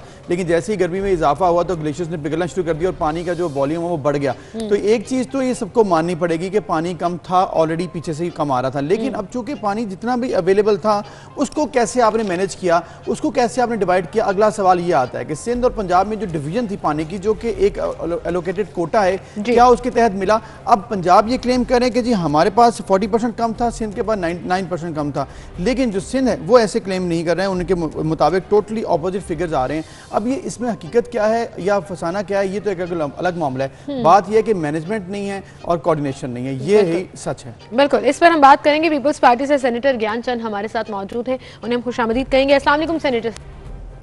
बहुत शुक्रिया सेनेटर साहब वक्त देने के लिए। ये क्या मामला है सेनेटर साहब, पानी की डिस्ट्रीब्यूशन पंजाब और सिंध, असल में आपको क्या लग रहा है, गलती किसकी है, कौन सॉर्ट आउट नहीं कर पा रहा? आपके फिगर्स कुछ और हैं, पंजाब के फिगर्स कुछ और हैं। देखिए यही मसला है कि पानी की एक्चुअल हमारे पास स्टोरेज क्या है, एक तो वो नंबर्स नहीं दिए जा रहे हैं। नंबर 2 है ये पानी का मसला इतना कोई अभी पैदा नहीं हुआ है, ये बहुत अच्छे से चल रहा है।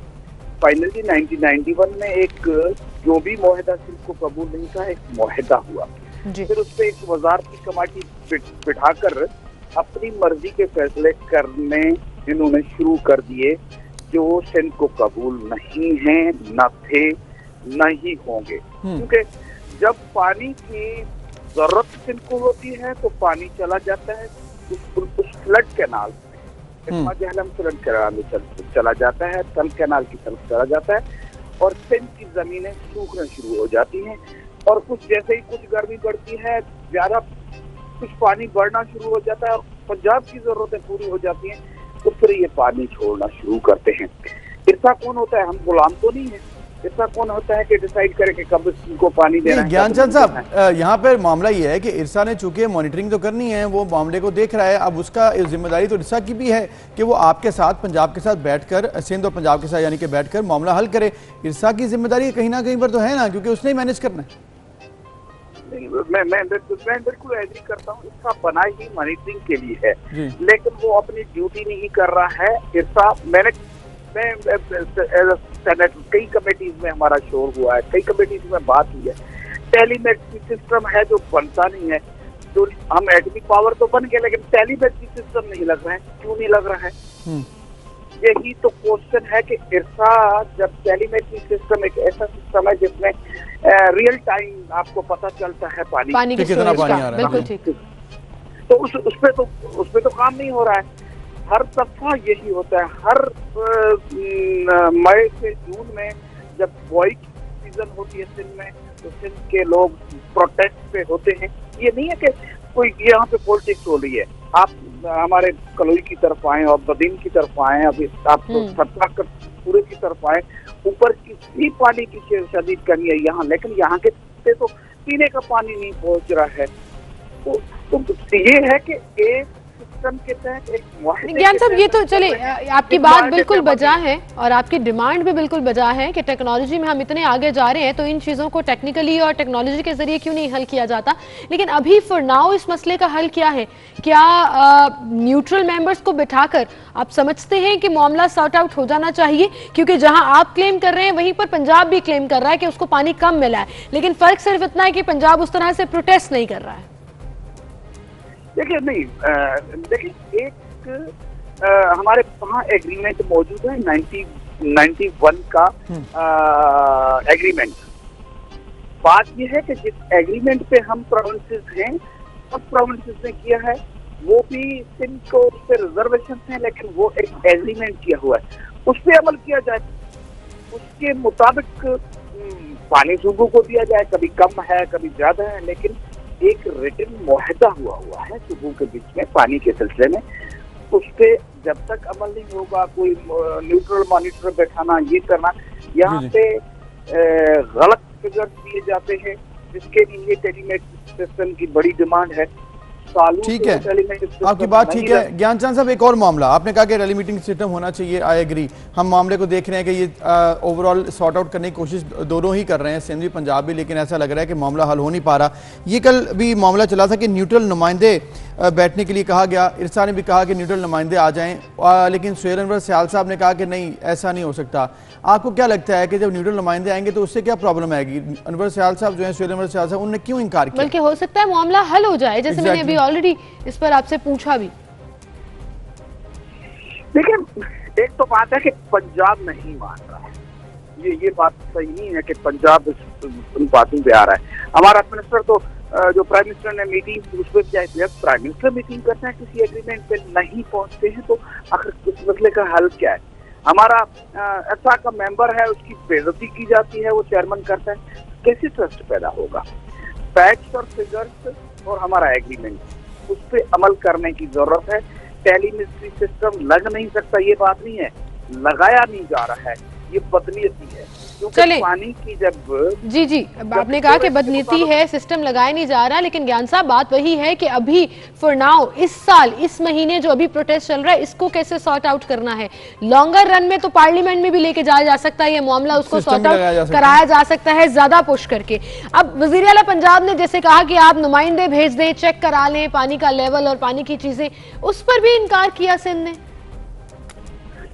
जो पानी लिया गया, जो पानी चोरी हुआ है और कंटिन्यूसली चोरी हुआ है, उससे तो बात करने के लिए तैयार नहीं है।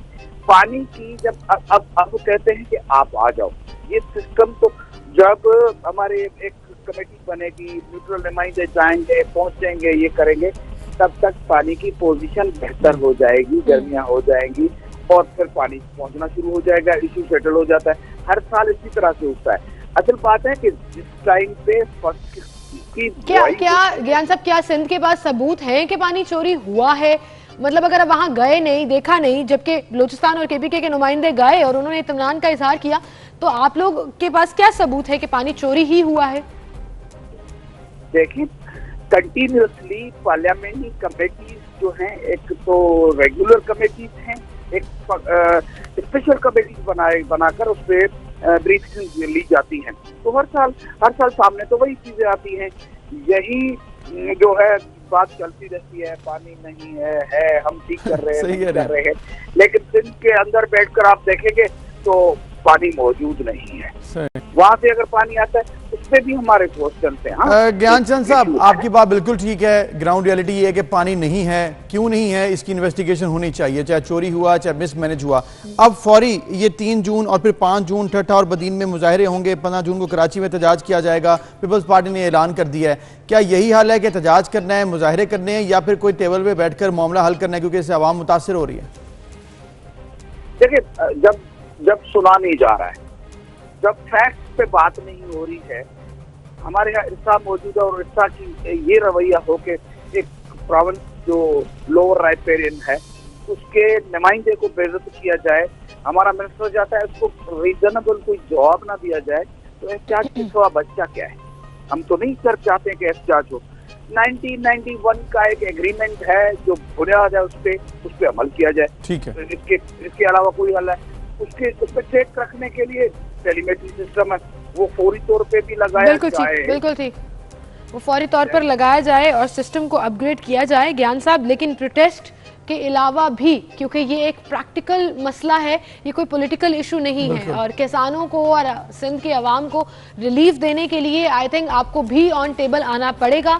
और अगर बाकी सूबे ताउन कर रहे हैं, जैसे पंजाब ने कहा कि आप आकर चेक कर लें और देख लें, तो मेरे ख्याल से प्रैक्टिकल ग्राउंड पर अगर इकदाम उठाए जाएं तो मामला जल्दी सॉर्ट आउट हो जाएगा। देखिए जून में कोई बात नहीं बनती है कि जून में आओ देख लो, ये आप अप्रैल मई में बिठा लो। मसला अप्रैल से शुरू होता है, जून से खत्म हो जाता है। पानी की शॉर्टेज की यही टाइम है, उस टाइम पे सिंध में पानी नहीं मिलता है। हम कहते हैं कि अगर अप्रैल में बैठकर आइडिया का कोई लाइन मालगम को बनाना है तो ये बैठकर उसको बना लेने का ठीक है कि ये क्राइसिस से पहले बैठना चाहिए था। आपकी बात बड़ी सही है ज्ञानचंद साहब, आपका शुक्रिया कि अप्रैल में बैठते ताकि मई और जून का मसला हल हो जाता। अब मई और जून चल रहा है, जब प्रॉब्लम्स आ रहे हैं तो फिर बात की जा रही है कि आप आकर विजिट कर लें, न्यूट्रल इदारे आ जाएं, न्यूट्रल ऑब्जर्वर्स आ जाएं, और जब मामला खराब हो गया, जब फसलों का नुकसान हो गया, जब किसान परेशान हो गया, तो फिर ये कहना कि न्यूट्रल ऑब्जर्वर्स आ जाएं, ये मुनासिब नहीं है। बात ज्ञानचंद साहब की ठीक है कि पहले ये मामला हल होना चाहिए था। और इसके अलावा 91 का जो एक इशू है, एग्रीमेंट है, वो और इसके साथ साथ ये टेलीमीटरिंग सिस्टम है, ये अगर इम्प्लीमेंट हो जाए तो मेरे ख्याल में ये मसला देर पा हल हो जाएगा। मुझे लगता है कि सिंध को भी ये मामला अब छोड़ना नहीं चाहिए। ऐसा नहीं होना चाहिए कि अब 2021 के बाद 2022 आए तो फिर मई जून में ही प्रोटेस्ट किया जाए, जैसा कि वो कह रहे हैं कि हर साल सिंध को फेस करना पड़ता है। तो पूरा साल फिर एफर्ट लगाइए, एक सिस्टम बनवा लीजिए, एक ऐसा सिस्टम जिस पर सब अग्री करें और फेयर एंड स्क्वायर तरीके से काम हो। ऐसा ना देखें कि अगले साल हम देखते हैं गवर्नमेंट क्या करती है। अगर आवाम को रिलीफ देना है तो इस पूरे प्रोसेस वायरस के ऊपर बाकायदा, आपकी बात बिल्कुल ठीक है कि काम होना चाहिए, टेलीमीटरिंग सिस्टम होना चाहिए और एक प्रॉपर प्रोसीजर ट्रैक बन जाना चाहिए जिस पर सब बिल्कुल। और इसके साथ साथ हम आगे बढ़ते हैं और एक बड़ी इंटरेस्टिंग खबर आपके साथ शेयर करते हैं, क्योंकि पाकिस्तान में वैक्सीन का मरला जारी है बड़े जोरों शोर से, कोविड वैक्सीन, और ये टारगेट भी किया जा रहा है कि 7 करोड़ लोगों को 2021 के अंदर अंदर वैक्सीन लगा दी जाएगी। लेकिन वहीं पर जो कि पाकिस्तान में हमें गवर्नमेंट को फोर्स करना पड़ता है, लोगों को अवेयर करना पड़ता है, पूरी दुनिया में यही मामला चल रहा है, लोग इतनी आसानी से वैक्सीन जो है वो नहीं लगवाते, कहीं पर इंसेंटिव देने पड़ते हैं, कहीं पर लालच भी देना पड़ता है, और ये बड़ा जरूरी भी है। कई दफा लोगों को लोग नहीं मान रहे हैं वैक्सीन के लिए, लोगों के अंदर कॉन्स्पिरेसी थ्योरीज बहुत ज्यादा जो है वो हमने देखा है कि बात की जा रही है। जिस तरह से अभी हम बात भी कर रहे थे कि कुछ ऐसी वैक्सीन के बारे में बात की जा रही है कि जो 2 साल में जो है दुनिया से चले जाएंगे, तो ये बातें किस तरह से काउंटर होंगी? गवर्नमेंट को अवेयरनेस फैलानी पड़ेगी या हांगकांग की गवर्नमेंट से सीखना पड़ेगा। हांगकांग में क्या हो रहा है जी, कोरोना वैक्सीन लगवाने वालों को अपार्टमेंट देने का ऐलान कर दिया है। हांगकांग की हुकूमत ने कहा है कि अब तक सिर्फ 12% आबादी ने वैक्सीनेशन करवाई है, और उनकी बैनुल-अक़वामी जो वेबसाइट है उसके मुताबिक हांगकांग में लोगों को कोरोना वायरस की वैक्सीन लगाने की तरगीब देने के लिए लॉटरी सिस्टम का इस्तेमाल किया जाएगा। ऐसा नहीं होगा कि सबको देंगे, मतलब इतना भी वो जैसे कहते हैं इतना भी आराम नहीं है, लेकिन ये भी बड़ी बात है, कुरानदाजी होगी, बाकायदा लकी ड्रॉ होगा, और जिस लकी विनर का नाम निकलेगा उसको अपार्टमेंट दिया जाएगा। वेरी नाइस, बड़ा जबरदस्त इनिशिएटिव है। हांगकांग में डेवलपर कोविड-19 वैक्सीन लगवाने वाले शहरी $14 लाख मालियत के 449 स्क्वायर फीट के अपार्टमेंट के लिए ड्रॉ के अहल हो जाएंगे। हांगकांग की 75 लाख की आबादी में से अब तक सिर्फ 12.6% अफराद को वैक्सीन की दोनों खुराकें दी गई हैं, यानी कि नंबर थोड़े कम हैं। और इसके पड़ोसी सिंगापुर में 28% आबादी की वैक्सीनेशन हो चुकी है, जबकि हांगकांग में मुफ्त अपार्टमेंट की पेशकश लोगों के लिए नहायत पुरकशिश है, क्योंकि यहाँ पर जायदाद की कीमत ऑलरेडी बहुत ज्यादा है। तो वो तो एक जैसे कहते हैं ना कि जैकपॉट लग जाएगा अगर आपका अपार्टमेंट निकल आया, तो इसके लिए आपको पार्टिसिपेट करना पड़ेगा, और पार्टिसिपेट करने के लिए क्या करना पड़ेगा? आपको वैक्सीन लगवानी पड़ेगी। तो that's such a thoughtful वैसे पॉलिसी है। लेकिन ये देखिए ना, अमीर मुल्कों की बातें ना कि वैक्सीन लगवाएं और यहाँ पर अपार्टमेंट दे दें, सबको नहीं मिलेगा ना, एक मिलेगा, एक या दो, मतलब जितने भी उन्होंने नंबर सेट किए होंगे। तो आई थिंक ऐसी अट्रैक्शंस जो है ना वो हमारे यहाँ भी होनी चाहिए। लेकिन अबू ज़र फिर पता है क्या होगा, फिर जैसे आज सुबह से मुझे चौथा मैसेज रिसीव हो गया कि फलां प्रोग्राम के तहत आपने 2 तोले सोना और इतने लैपटॉप और ये जीत लिए, तो उसके बाद जो ओरिजिनल स्कीम है वो कहीं पीछे रह जाएगी और लोगों के अपने स्कैम। ऐसे भी होता है पाकिस्तान में, और ये नहीं होना चाहिए जी। अब उम्मीद करते हैं कि लोग वैक्सीन की तरफ आएंगे बिला किसी इस तरह के लालच के कि हमें कुछ मिल जाए, क्योंकि ये आपकी जिंदगी और आपकी सेहत के लिए अच्छा है। लेकिन ऐसे अक्सर नहीं होता। साथ ही अबू ज़र ने यूटर्न ले लिया कि नहीं होना चाहिए पाकिस्तान में, वरना फ्रॉड और स्कैम ज्यादा होना शुरू हो जाएंगे। एनीवेज जी, आपको एक और इंटरेस्टिंग खबर सुनाते हैं।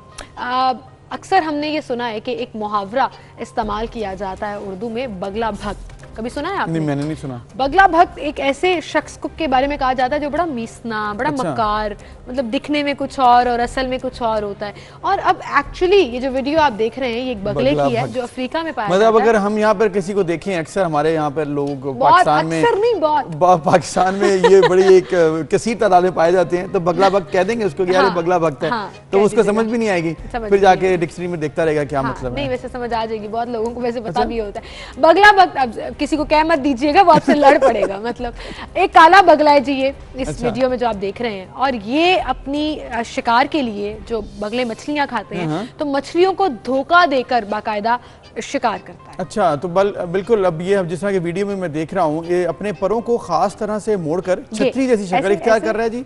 और इसकी वजह यही है कि स्याह रंगत की वजह से इस बगले को ब्लैक एग्रेट कहा जाता है, जिसके शिकार करने का तरीका सबसे निराला है। अब हो ये रहा है कि छतरी ये बन जाएगी और उसमें ये छुप जाएगा, फिर उसके बाद जैसे कोई मछली आएगी तो इसका आसानी शिकार करेगा। तो ये बगला भक्त साबित हो चुका है। बेसिकली एक जाल बिछा लेता है वो मछली को ट्रैप करने के लिए, और फिर उसको खा जाता है। तो बगला भक्त है जी ये। और कोई और अगर बगला भक्त है तो उसको दिल में बुरा जानिए, कहने की जरूरत नहीं है, आपकी लड़ाई भी हो सकती है, ये मैं अबू ज़र को बार बार कह रही हूँ।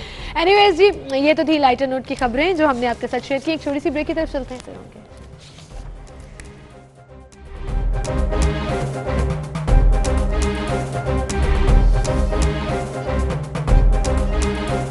वेलकम बैक नाज़रीन। एक बार फिर हम बात करेंगे पीएसएल की। अब से कुछ देर पहले जैसे हमने बताया था आपको कि पीएसएल के लिए अब आज शेड्यूल जारी होने के एक्सपेक्टेशंस हैं। तो अगर आज शेड्यूल जारी हो जाता है तो मेरे ख्याल में पाकिस्तान के लिए बहुत बड़ा ब्रेक थ्रू होगा, क्योंकि पीएसएल दोबारा से रिवाइव हो जाएगा। पीएसएल 6 अगर कंप्लीट हो जाता है तो पाकिस्तान की क्रिकेट के लिए बड़ा ज़बरदस्त हो जाएगा। बिल्कुल, क्रिकेट के लिए भी और क्रिकेट शायकीन के लिए भी, जो लोग इंतजार कर रहे हैं। बाकायदा बीच में एकदम से टूर्नामेंट सस्पेंड होना लोगों के लिए बड़ा परेशान कुन था, लेकिन अब खुशी है जी, स्केड्यूल जैसे ही आ जाएगा मैचेस शुरू हो जाएंगे और अब फाइनली टीम्स भी वहां पहुंच गई हैं। इस पर हम बात करेंगे। मिर्जा इकबाल बेग साहब हमारे साथ मौजूद हैं, स्पोर्ट्स एनालिस्ट हैं, और उनसे जानते हैं कि वो कितना एक्साइटेड हैं पीएसएल के बाकी मैच जो शुरू होने जा रहे हैं उसको लेकर। अस्सलाम वालेकुम मिर्जा साहब, गुड मॉर्निंग। वालेकुम अस्सलाम सीमल और अबू ज़र, आपको भी सुबह खैर। Thank you so much. Mirza साहब, कैसा देख रहे हैं आप पीएसएल? अब फाइनली जून भी शुरू हो गया और अब बस आने ही वाला है स्केड्यूल भी, पीएसएल शुरू हो जाएगा। एक्साइटेड हैं आप? बिल्कुल सीमल, सब हर शख्स को इंतजार था जो क्रिकेट से मोहब्बत करता है, लेकिन ये पाकिस्तान सुपर लीग के बजाय पाकिस्तान सस्पेंस लीग होकर रह गई थी।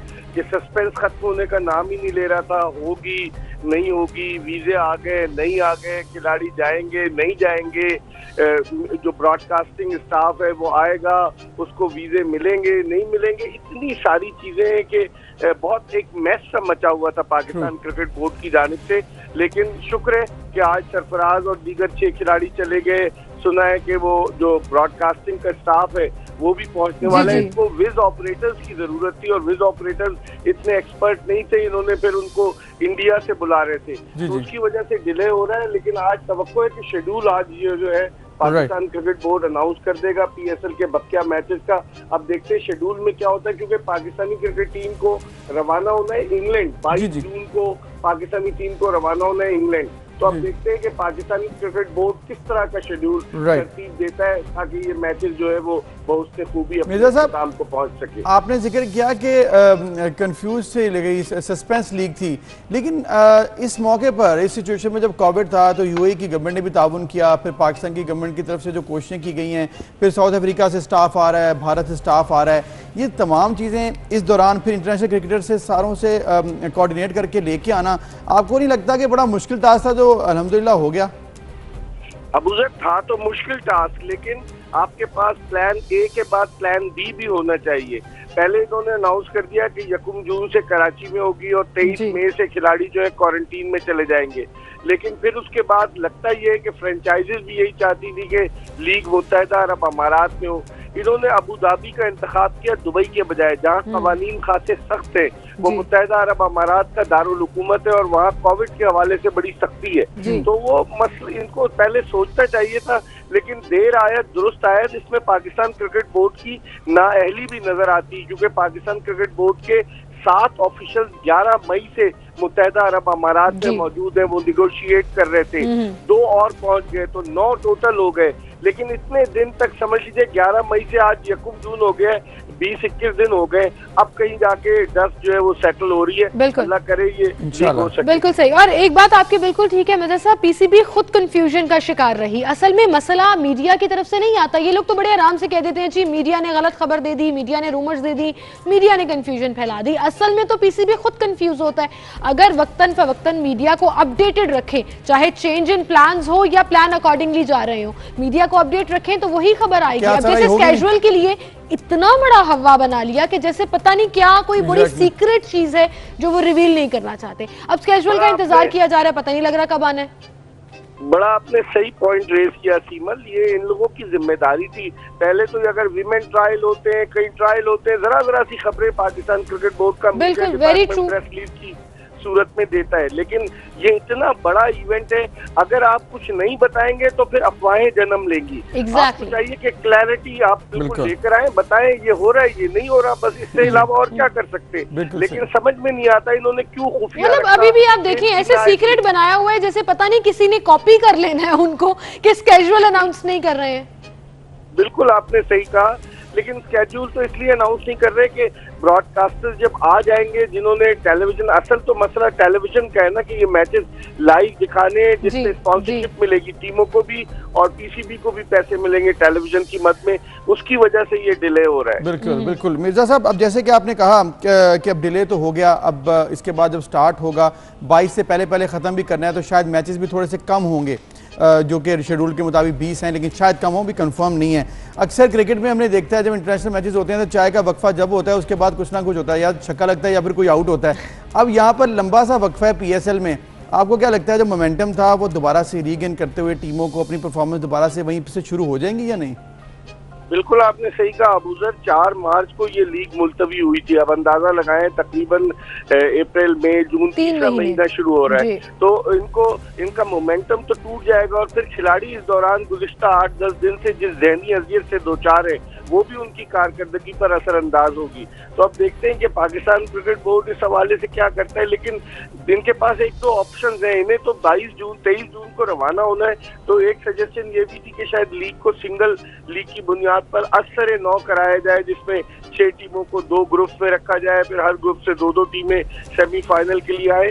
अभी तक कुछ हतमी फैसला नहीं हुआ, जब स्केड्यूल आएगा जब पता चलेगा कि क्या करना चाह रहा है पाकिस्तान क्रिकेट बोर्ड। जी बिल्कुल सही कह रहे हैं आप मिर्जा इकबाल बेग साहब। लेट्स सी जी अब किस तरह से स्पीड पकड़ती है PCB की मैनेजमेंट और टीम्स की परफॉर्मेंसेस, तो ये तो आने वाला वक्त ही बताएगा। Thank you so much for being with us. Thank you, बहुत शुक्रिया मिर्जा इकबाल बेग साहब, आप हमारे साथ मौजूद थे। नाज़रीन को लिए चलेंगे लाइव। शाहिद खान अब्बासी इस वक्त मीडिया से गुफ्तगू कर रहे हैं। ये वो इदारा है जिसने नाकाबिले यकीन हद तक पाकिस्तान को नुकसान पहुँचाया है और पहुँचाता रहेगा नाइंसाफियों की वजह से।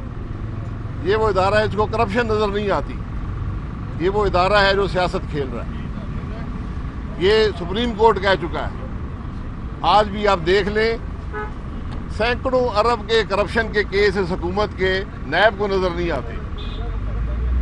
कभी एक सेनेटर पर मुश्तमिल, हुकूमत के सेनेटर पर मुश्तमिल कमीशन बनता है कि ये तफ्तीश करेगा जो 600 अरब रुपया पाकिस्तान की अवाम की जेबों से चीनी की मद में निकाला गया है, वो PTI का एक सेनेटर तफ्तीश करेगा। FI की तफ्तीशें काम नहीं आई, जो दीगर यहाँ पर कमीशन बने उनकी बातें काम नहीं आई, तो आज एक सेनेटर से तफ्तीश करा रहे हैं। तो बहरहाल ये तमाशा तो लगा हुआ है। आज की जो एक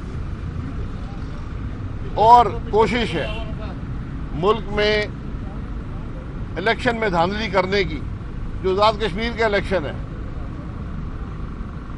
उसमें ये लिखा गया है NCOC की तरफ से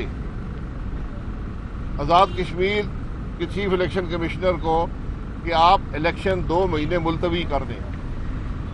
NCOC का क्या ताल्लुक है इलेक्शन से?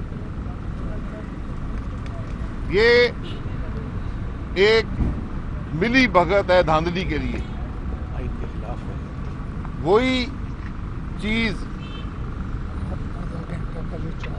जो गिलगित बल्तिस्तान में की गई आज आज़ाद कश्मीर में दोहराने की कोशिश की जा रही है। पूरी मशीनरी लगी रही, कोई आदमी नहीं टूटा। पाकिस्तान मुस्लिम लीग नून का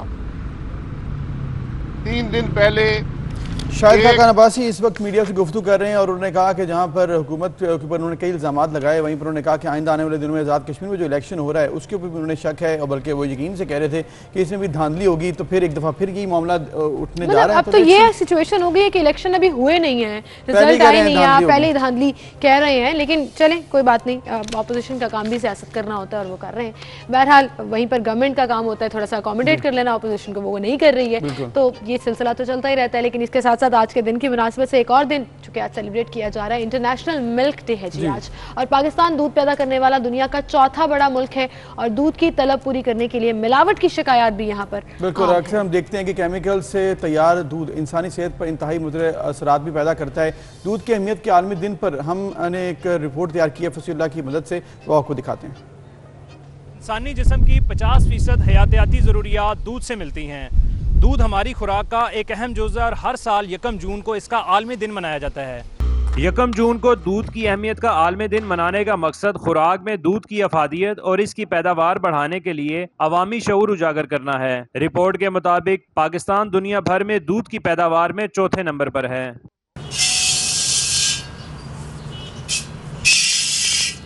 दूध की पैदावार में इजाफे के लिए गवाले मुख्तलिफ हथकंडे आजमाते हैं। पहले दूध में सिर्फ पानी मिलाया जाता था, लेकिन अब खुश्क दूध में मुख्तलिफ केमिकल्स मिलाकर 1 लीटर खुश्क दूध से 18 लीटर दूध तैयार किया जाता है, जिसके सेहत पर भी मनफी असरात मुरतब होते हैं। हम ये भी जानेंगे कि गाय या भैंस से दूध हासिल करने के लिए उन्हें किन किन मराहिल से गुजारा जाता है और खालिस दूध एक गाय या भैंस एक दिन में कितना देती है। जी भाईजान बताइएगा इस सवाल। भैंस एक दिन में तकरीबन 4 से 5 किलो दूध देती है एक टाइम का, और इसे पसमा में अच्छा से अच्छा चारा डालना पड़ता है और साथ में वंडा वगैरह भी डालना पड़ता है और पहले पसमाना पड़ता है अगर इसका जा नहीं है, बच्चा वगैरह नहीं है। अच्छा, कुछ टीके भी लगाते हैं, वो क्या सिलसिला है? नहीं, टीके तो नुकसानदेह है, उससे जानवर पे भी बुरा असर पड़ता है। शहरियों का कहना है कि खालिस दूध का हसूल जुए शीर लाने के मुतरादिफ है। खालिस दूध के बहुत सारे फ़ायदे हैं, बच्चों और बड़ों के लिए बहुत ज़्यादा फ़ायदेमंद है। सबको डेली 1 गिलास दूध लाजमी पीना चाहिए, लेकिन खालिस होना उसके लिए जो है ना वो शर्त है। आजकल खालिस दूध मिल नहीं रहा, ये बदकिस्मती है हमारी। दूध एक मुकम्मल ग़िज़ा है जो बच्चों और बड़ों दोनों की नशो-नुमा के लिए इंतहाई ज़रूरी है।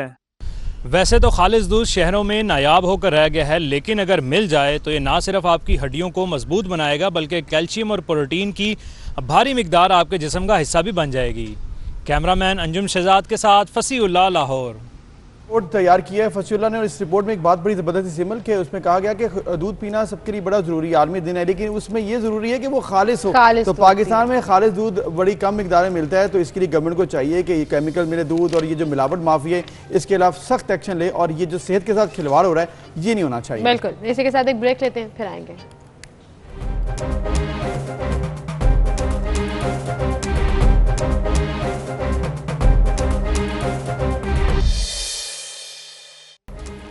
Welcome back. एक बार फिर से आपको खुशामदीद कहेंगे। नाज़रीन, 1 जून पेरेंट्स डे के तौर पर सेलिब्रेट किया जाता है, जैसे हम ऑलरेडी बात कर रहे हैं। पेरेंट्स की रिस्पॉन्सिबिलिटीज़, पेरेंट्स की मोहब्बत, ये वो तमाम टॉपिक्स हैं जिन पर बात हो सकती है, जिन पर हर नए दिन के साथ कुछ ना कुछ सीखा जा सकता है, कुछ ना कुछ सोचा जा सकता है। बिल्कुल। और इसके साथ साथ हुकूक की बात तो सभी करते हैं, लेकिन आपके फ़राइज़ क्या हैं इस पर कोई बात नहीं करता। आजकल के दौर में जो हो रहा है वालिदैन के साथ, वो भी हमें देखना होगा, रिफ्लेक्ट करना होगा, इंट्रोस्पेक्ट करना होगा, और कहाँ पर गलती हो रही है आज की हमारी नस्ल से उसको भी हमें देखना होगा। और अब सिचुएशन क्या है, किस तरह से बेहतरी की तरफ जा सकते हैं, मजहबी तालीमात क्या हैं, और फिर कुछ कंपैरिजन्स दुनिया से हम करेंगे। हमारे साथ मौजूद हैं डॉक्टर जावेद इकबाल साहब, सीनियर जो हैं मोटिवेशनल स्पीकर हैं, उनसे हम गुफ्तगू करते हैं। डॉक्टर साहब, बहुत शुक्रिया, आपने वक्त दिया। आज आलमी दिन है वालिदैन का। आलमी दिन वालिदैन का तो मेरे ख्याल में एक दिन ही होना चाहिए, सभी दिन वालिदैन के होने चाहिए, लेकिन स्पेसिफिकली क्योंकि आज दिन मनाया जा रहा है, तो क्या कहेंगे आज के दिन के हवाले से? जी बहुत बहुत शुक्रिया। आपने बिल्कुल ठीक कहा, तमाम अच्छी बातों का दिन तो हर है। तो जो बात हम ये वालिदैन के दिन के बारे में कह रहे हैं कि हर रोज़ ही वालिदैन का दिन होना चाहिए, तो इसी तरीके से कैंसर से अवेयरनेस का दिन, और इसके अलावा मौसम यानी इकोलॉजी का और माहौलियात का दिन, और जितने भी दिन हैं वो माँ का अजमत का दिन, बाप की अजमत का दिन, तो ये सारे के सारे तो 24 घंटे हमारे जहन में होने चाहिए। लेकिन बहरहाल ये एक अच्छी रवायत है, इसके ज़रिए हमें यादा हो जाता है, हमें याद दहानी हो जाती है, तो इसलिए मेरा ख्याल है ये अच्छी रवायत है लोगों को याद कराने के लिए दिनों का मनाना। दिनों को मनाना अच्छी रवायत है, लेकिन डॉक्टर साहब दिन को मनाने का मकसद ये भी होता है कि उस दिन पर्टिकुलरली सिर्फ इसी चीज़ के ऊपर बात की जाए, इसी के ऊपर फोकस किया जाए, कहाँ गलतियाँ हैं, कहाँ खामियाँ हैं, उसको निकाला जाए। हमारी सोसाइटी में पेरेंट्स का मकाम और अपने इर्द गिर्द क्या देखते हैं आप? देखिए बेटा, बात यह है, ये जितनी भी माशरे में खराबियाँ हैं ना, ये खराबियाँ बेजान चीज़ें पैदा नहीं कर रही, ये इंसान जीते जागते इंसान पैदा कर रहे हैं। और किसी माशरे में जितनी अच्छाइयाँ हैं वो भी जीते जाते इंसान पैदा कर देते हैं। इंसान अपने आप को बुराई की तरफ लेकर जाएगा या अच्छाई की तरफ लेकर जाएगा, इसका दारो मदार इस बात पर है कि इंसान कितना बना हुआ है, यानी इंसान कितना तरबियत याफ्ता है।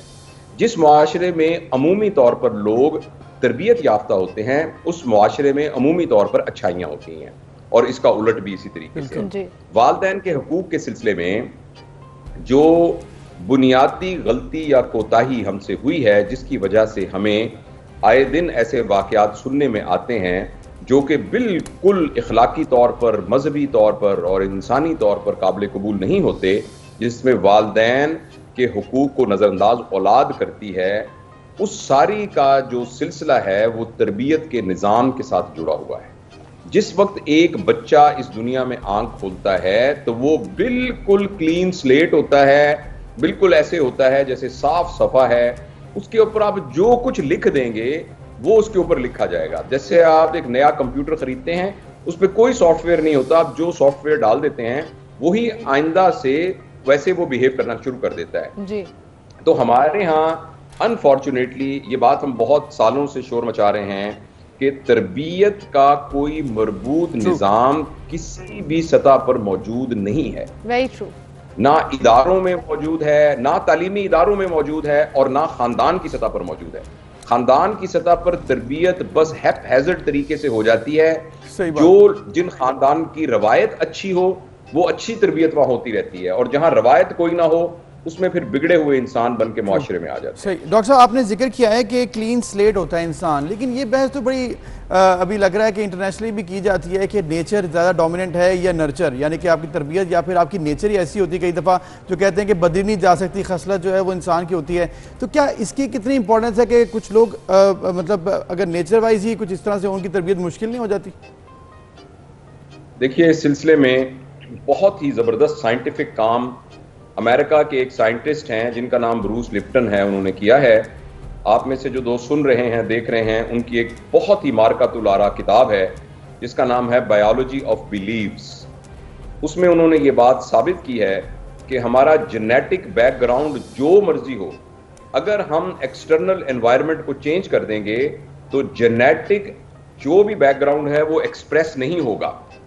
मुझे मालूम नहीं आपके पास कितना वक्त है, लेकिन उन्होंने ये किया कि दो ग्रुप ऑफ सेल्स जिनका जेनेटिक मटेरियल एक ही था, उनको डिफरेंट हालात में रखा तो दोनों ने डिफरेंट तरीके से बिहेव किया।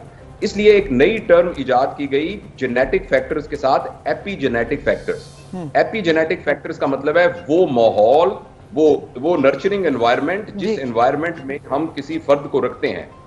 इस बात में तो इसलिए जेनेटिक मटेरियल जो भी हो, अगर हम अपने नर्चरिंग एनवायरनमेंट को चेंज कर देंगे तो जो टेक्निकल टर्म में जो जीनोटाइप है वो होता है जो हम अंदर से होते हैं, और फिनोटाइप वो होता है जो हम एक्सप्रेस करते हैं, जो सेल एक्सप्रेस करते हैं। बिल्कुल सही। और जो फिनोटाइप है वो हम एक्सप्रेस करेंगे, वो असल में जेनेटिक फैक्टर से ज्यादा एपीजेनेटिक फैक्टर पर डिपेंड करता है। बिल्कुल सही। आपके सर्कमस्टांसेस, आपके एनवायरनमेंट पे डिपेंड करता है। ये बात आपकी बिल्कुल ठीक है। तो डॉक्टर साहब, हमारी सोसाइटी में आप कहाँ खामियां, कहाँ गलतियां देखते हैं? वो कौन से पैरामीटर्स हैं, स्पेशली अगर हम पेरेंट्स या बच्चों दोनों की बात कर लें, जिन पे हम पूरा नहीं उतरते? वो कौन से ट्रेनिंग पॉइंट्स हैं जिनके ऊपर हमें फोकस करने की जरूरत है? देखिए बेटा, मेरे ख्याल में वैसे तो स्पेसिफिकली हम बहुत सारी बातें कर सकते हैं, लेकिन अगर आप मुझे जनरली कहें ना कि एक बात पूरी बताएं, एक बात बताएं जिससे ये बात समझ में आए, तो मेरी अंडरस्टैंडिंग के अंदर हमारे मुआशरे में वैल्यू सिस्टम बहुत रैपिडली डिटीरियोरेट हुआ है। वैल्यू सिस्टम का उर्दू तर्जुमा है इकदार, यानी किसी मुआशरे में अहमियत के काबिल कौन सी चीज है। जिस मुआशरे में अहमियत के काबिल सच्चाई होगी, अमानतदारी होगी, दयानतदारी होगी, एम्पथी होगी, कंपैशन होगा, मोहब्बत होगी, और लोगों को देना होगा, ये तमाम चीजें मुआशरे सिस्टम होगा, वहां अफराद की तरबियत बहुत जबरदस्त होगी। लेकिन जिस मुआशरे के अंदर वैल्यू सिस्टम, कौन सी चीज मुआशरे में सबसे कीमती है, जिस मुआशरे में वो पैसा होगा, उस मुआशरे में लोग, चूंकि वैल्यू सिस्टम वो है ना, देखिए अहमियत ही पैसे की ज्यादा है। आप खुद अपने गिरेबान में झांकिए, और मैं भी झांकता हूं, और मैं देखूं कि क्या एक आदमी जो फटे पुराने कपड़े पहन के जा रहा होता है और उसके मामले एक आदमी बड़ी सी गाड़ी पर 3 पीस सूट पहन के उतरे, हमारे दिल में क्या आता है कि इसमें से बड़ा कौन है और छोटा कौन है? सही बात है, बिल्कुल सही कह रहे हैं। हम किसी घड़ी की साख, ब्रांड को देखकर फैसला करते हैं कि या किसी के किरदार को देखकर। तो हमारे मुआशरे में जो मेरे ख्याल में सबसे बड़ी डिटीरियोरेशन हुई है लास्ट 20 ईयर्स में, तो बहुत रैपिडली हुई है, वो ये हुई है कि हमारे मुआशरे में हमने इज्तिमाई तौर पर अपनी वैल्यू सिस्टम में पैसे को नंबर 1 कर दिया। ठीक डॉक्टर साहब, पैसे को नंबर कर दिया। देखिए, अगर मेरे वैल्यू सिस्टम में मोहब्बत पहले नंबर पर होगी तो मैं पैसे का नुकसान करके भी मोहब्बत को बचा लूंगा। लेकिन अगर मेरे ज़हन के अंदर पहली वैल्यू पैसे की होगी तो मैं अपनी मोहब्बत को कुर्बान करके भी पैसे को जाया नहीं होने दूंगा। तो हमारे यहाँ अगर आप एक बात कहें तो वो ये है कि हमारा वैल्यू सिस्टम बहुत डिटीरिएट हो गया। राइट डॉक्टर साहब, आपने जिक्र किया कि लास्ट 20 ईयर्स में ये डिटीरिएट ज़्यादा हुई है, इसकी क्या वजह लगती है आपको? क्या ऐसा नहीं है कि हुकूक सबको याद हैं, फ़राइज़ सब भूल गए हैं, ये वजह क्या इसमें है? देखिए, पिछले 20 साल मैंने इसलिए कहा कि जो हमारा इंटरनेशनल एनवायरनमेंट है और हमारे मुल्क का पॉलिटिकल निज़ाम है, इन दोनों को अगर आप देखिए तो दोनों ने इस बात में मदद की है। वेस्ट के अंदर सोसाइटी कॉर्पोरेट सोसाइटी है, कंज्यूमर सोसाइटी है, जिसमें माशरे की ग्रोथ का मतलब ही ये है कि लोग ज्यादा चीजें खरीदने के अहल हो जाएं। चीजें ज्यादा खरीदने के अहल होने का मतलब यह है कि वो ज्यादा कमाएं। ज्यादा कमाने का मतलब है कि उन्हें पैसे की दौड़ में जाना पड़ेगा। ये उनकी एक वैल्यू है, मगर उसके साथ उन्होंने अपनी बाकी जो रूट वैल्यूज हैं उनको नहीं छोड़ा। हमने उनकी सिर्फ एक वैल्यू पकड़ ली है, ये वाली, जो कि हमारी रूट वैल्यू से क्लैश करती है। बाकी उनकी अच्छी आदतें हमने नहीं की। दूसरा यह है कि पिछले 20-25 साल में हमारे मुल्क का जो पॉलिटिकल निजाम है उसके अंदर हमारा बड़ा वही है कि जो ताकत के जोर पर जो मर्जी कर ले, जो पैसे के जोर पे जो मर्जी कर ले। तो हमारा रोल मॉडल कौन है? मैं एक बच्चे को कहता हूं तुम सच बोला करो, तुम ईमानदारी किया करो। मेरे पास दलील क्या है ये साबित करने की कि सच बोलने वाला कामयाब? जबरदस्त बात। देखिए, मैं मुआशरे में रोल मॉडल कौन सा दिखाऊंगा कि जिसकी बुनियाद पे कहूं कि देखो मैं ये कह रहा हूं कि हमने हर सूरत सच बोलना है। तो मेरे पास रोल मॉडल कौन है जिसको मैं दिखा के ये कहूं कि देखो इसको देखो? तो ये प्रॉब्लम है ना। बिल्कुल सही कि कहना कुछ है और उसको खुद भी प्रैक्टिस नहीं करना, खुद भी नहीं दिखाना। अच्छा, हम अच्छे पेरेंट्स कैसे बन सकते हैं? बड़ा सिंपल सा सवाल है, लेकिन चूंकि पेरेंट्स डे है और बजाय इसके कि हम सिर्फ इस पर बात करें कि पेरेंट्स को किस तरह से पे बैक करना है, हमें भी तो आगे अपने बच्चों को लेकर चलना है। तो हम अच्छे, ये यंग जनरेशन अच्छे पेरेंट्स कैसे बन सकते हैं? देखो बेटी, बात यह है, मैं इनफरादी तौर पर आपको या अपने आप को किसी एक बंदे को बता सकता हूं कि हम अच्छा पेरेंट कैसे बने। अगर आप इज्तमाई पेरेंटहुड की पूरी बात करें तो इसके लिए मैं और आप काफी नहीं है। इसके लिए हमारे पॉलिटिकल विल की जरूरत है, हमारे एकेडमिशिया को चेंज होने की जरूरत है, हमारे एजुकेशनल कैरिकुलम को चेंज होने की जरूरत है, वगैरह वगैरह। लेकिन अगर आप ये कहें, और ये बड़ा जबरदस्त तरीका है और मैंने अपनी जिंदगी के लिए यही चुना है कि जब तक ये पूरा इज्तमाई नहीं होता मैं इंडिविजुअल को पकड़ पकड़ के तो बताता रहूं। तो इसलिए वो हमारे जो दोस्त देख रहे हैं, सुन रहे हैं, आपके लिए और मेरे लिए जो गाइडलाइन है अच्छे पेरेंट बनने की, वो ये है कि जिस तरीके का आप अपनी औलाद को बनाना चाहते हैं आप उस तरीके का खुद बन जाएं। क्या बात है, जबरदस्त। मसलन आप ये चाहते हैं कि आपका जो बच्चा है वो फर्मा बरदार हो, आपका कहना माने और आपकी रिस्पेक्ट करे। ये आई एम श्योर कि आप सबकी, हम सबकी ये ख्वाहिश है। तो बच्चे को नजर आना चाहिए कि मेरा अब्बू अम्मी दोनों दादी और नाना नानी की बहुत रिस्पेक्ट करते हैं। बिल्कुल ठीक। अगर आप ये चाहते हैं कि आपके बच्चे आपस में ना लड़ें और उनकी आपस में मोहब्बत हो, तो बच्चों को के पास रोल मॉडल हो कि मेरे अब्बू, मेरे चचा, मेरे ताया, मेरी फुफ्फी, मेरे मामू और मेरी खाला वगैरह के साथ बहुत इनका अच्छा रवैया है, और मेरी अम्मी का मेरी फुफियों के साथ, खालाओं के साथ और सबके साथ बहुत जबरदस्त मोहब्बत का रिश्ता है। तो आपको बच्चे को बताना नहीं पड़ेगा कि बेटा छोटी बहन को नहीं मारना। इसी तरीके से बच्चा एक दिल में सवाल पूछता है कि जो शख्स मुझे ये कह रहा है कि तुम्हें नेक होना चाहिए, जो कि मेरा बाप है, वो खुद झूठ क्यों बोलता है? बिल्कुल ठीक। बच्चे का छोटा सा ज़हन इसको नहीं समझ सकता। तो मैं आपके लिए और मेरे लिए बेटा ये है बात, जो कुछ अपने बच्चों को बनाना चाहते हैं ना, उस तरह का खुद बन के उनको प्रेजेंट कर दीजिए। और ये इज्तमाई हल भी है। जब हम में से इनफरादी तौर पर हर बंदा इस तरह करने लग जाएगा तो उसका इज्तिमा पर एक इम्पैक्ट आना शुरू हो जाएगा। राइट, जबरदस्त, बड़ी जबरदस्त बात की आपने कि अगर आप एग्जांपल सेट करेंगे तो फिर ये फॉलो भी हो जाएगी। डॉक्टर साहब, इसके साथ साथ चूँकि आज का दिन है, अहमियत का हामिल है, वहीं पर जाते जाते अगर हम अपने इस्लाम की बात भी करें कि इस्लाम में बड़ी इस बारे में अहमियत दी गई है वालिदैन की इज़्ज़त, बल्कि नाफरमानी को कबीरा गुनाहों में शामिल किया गया है। तो आपको ऐसा भी लगता है कि कुछ मज़हब से दूरी भी है कि वालिदैन की जो इज़्ज़त में अब कमी देखने में आ रही है, या रिलेशनशिप वैसा नहीं रहा, वो इस्लाम से दूरी भी है? जी देखिए, बात यह है कि जो इस्लाम के इखलाकियात के जो जितने भी दर्स हैं, सबक हैं, वो बुनियादी तौर पर ह्यूमैनिटी के दर्स हैं। वो सारे के सारे एक अच्छे ह्यूमन बीइंग की खुसूसियात हैं जो कि हमें मज़हब से मिलती हैं।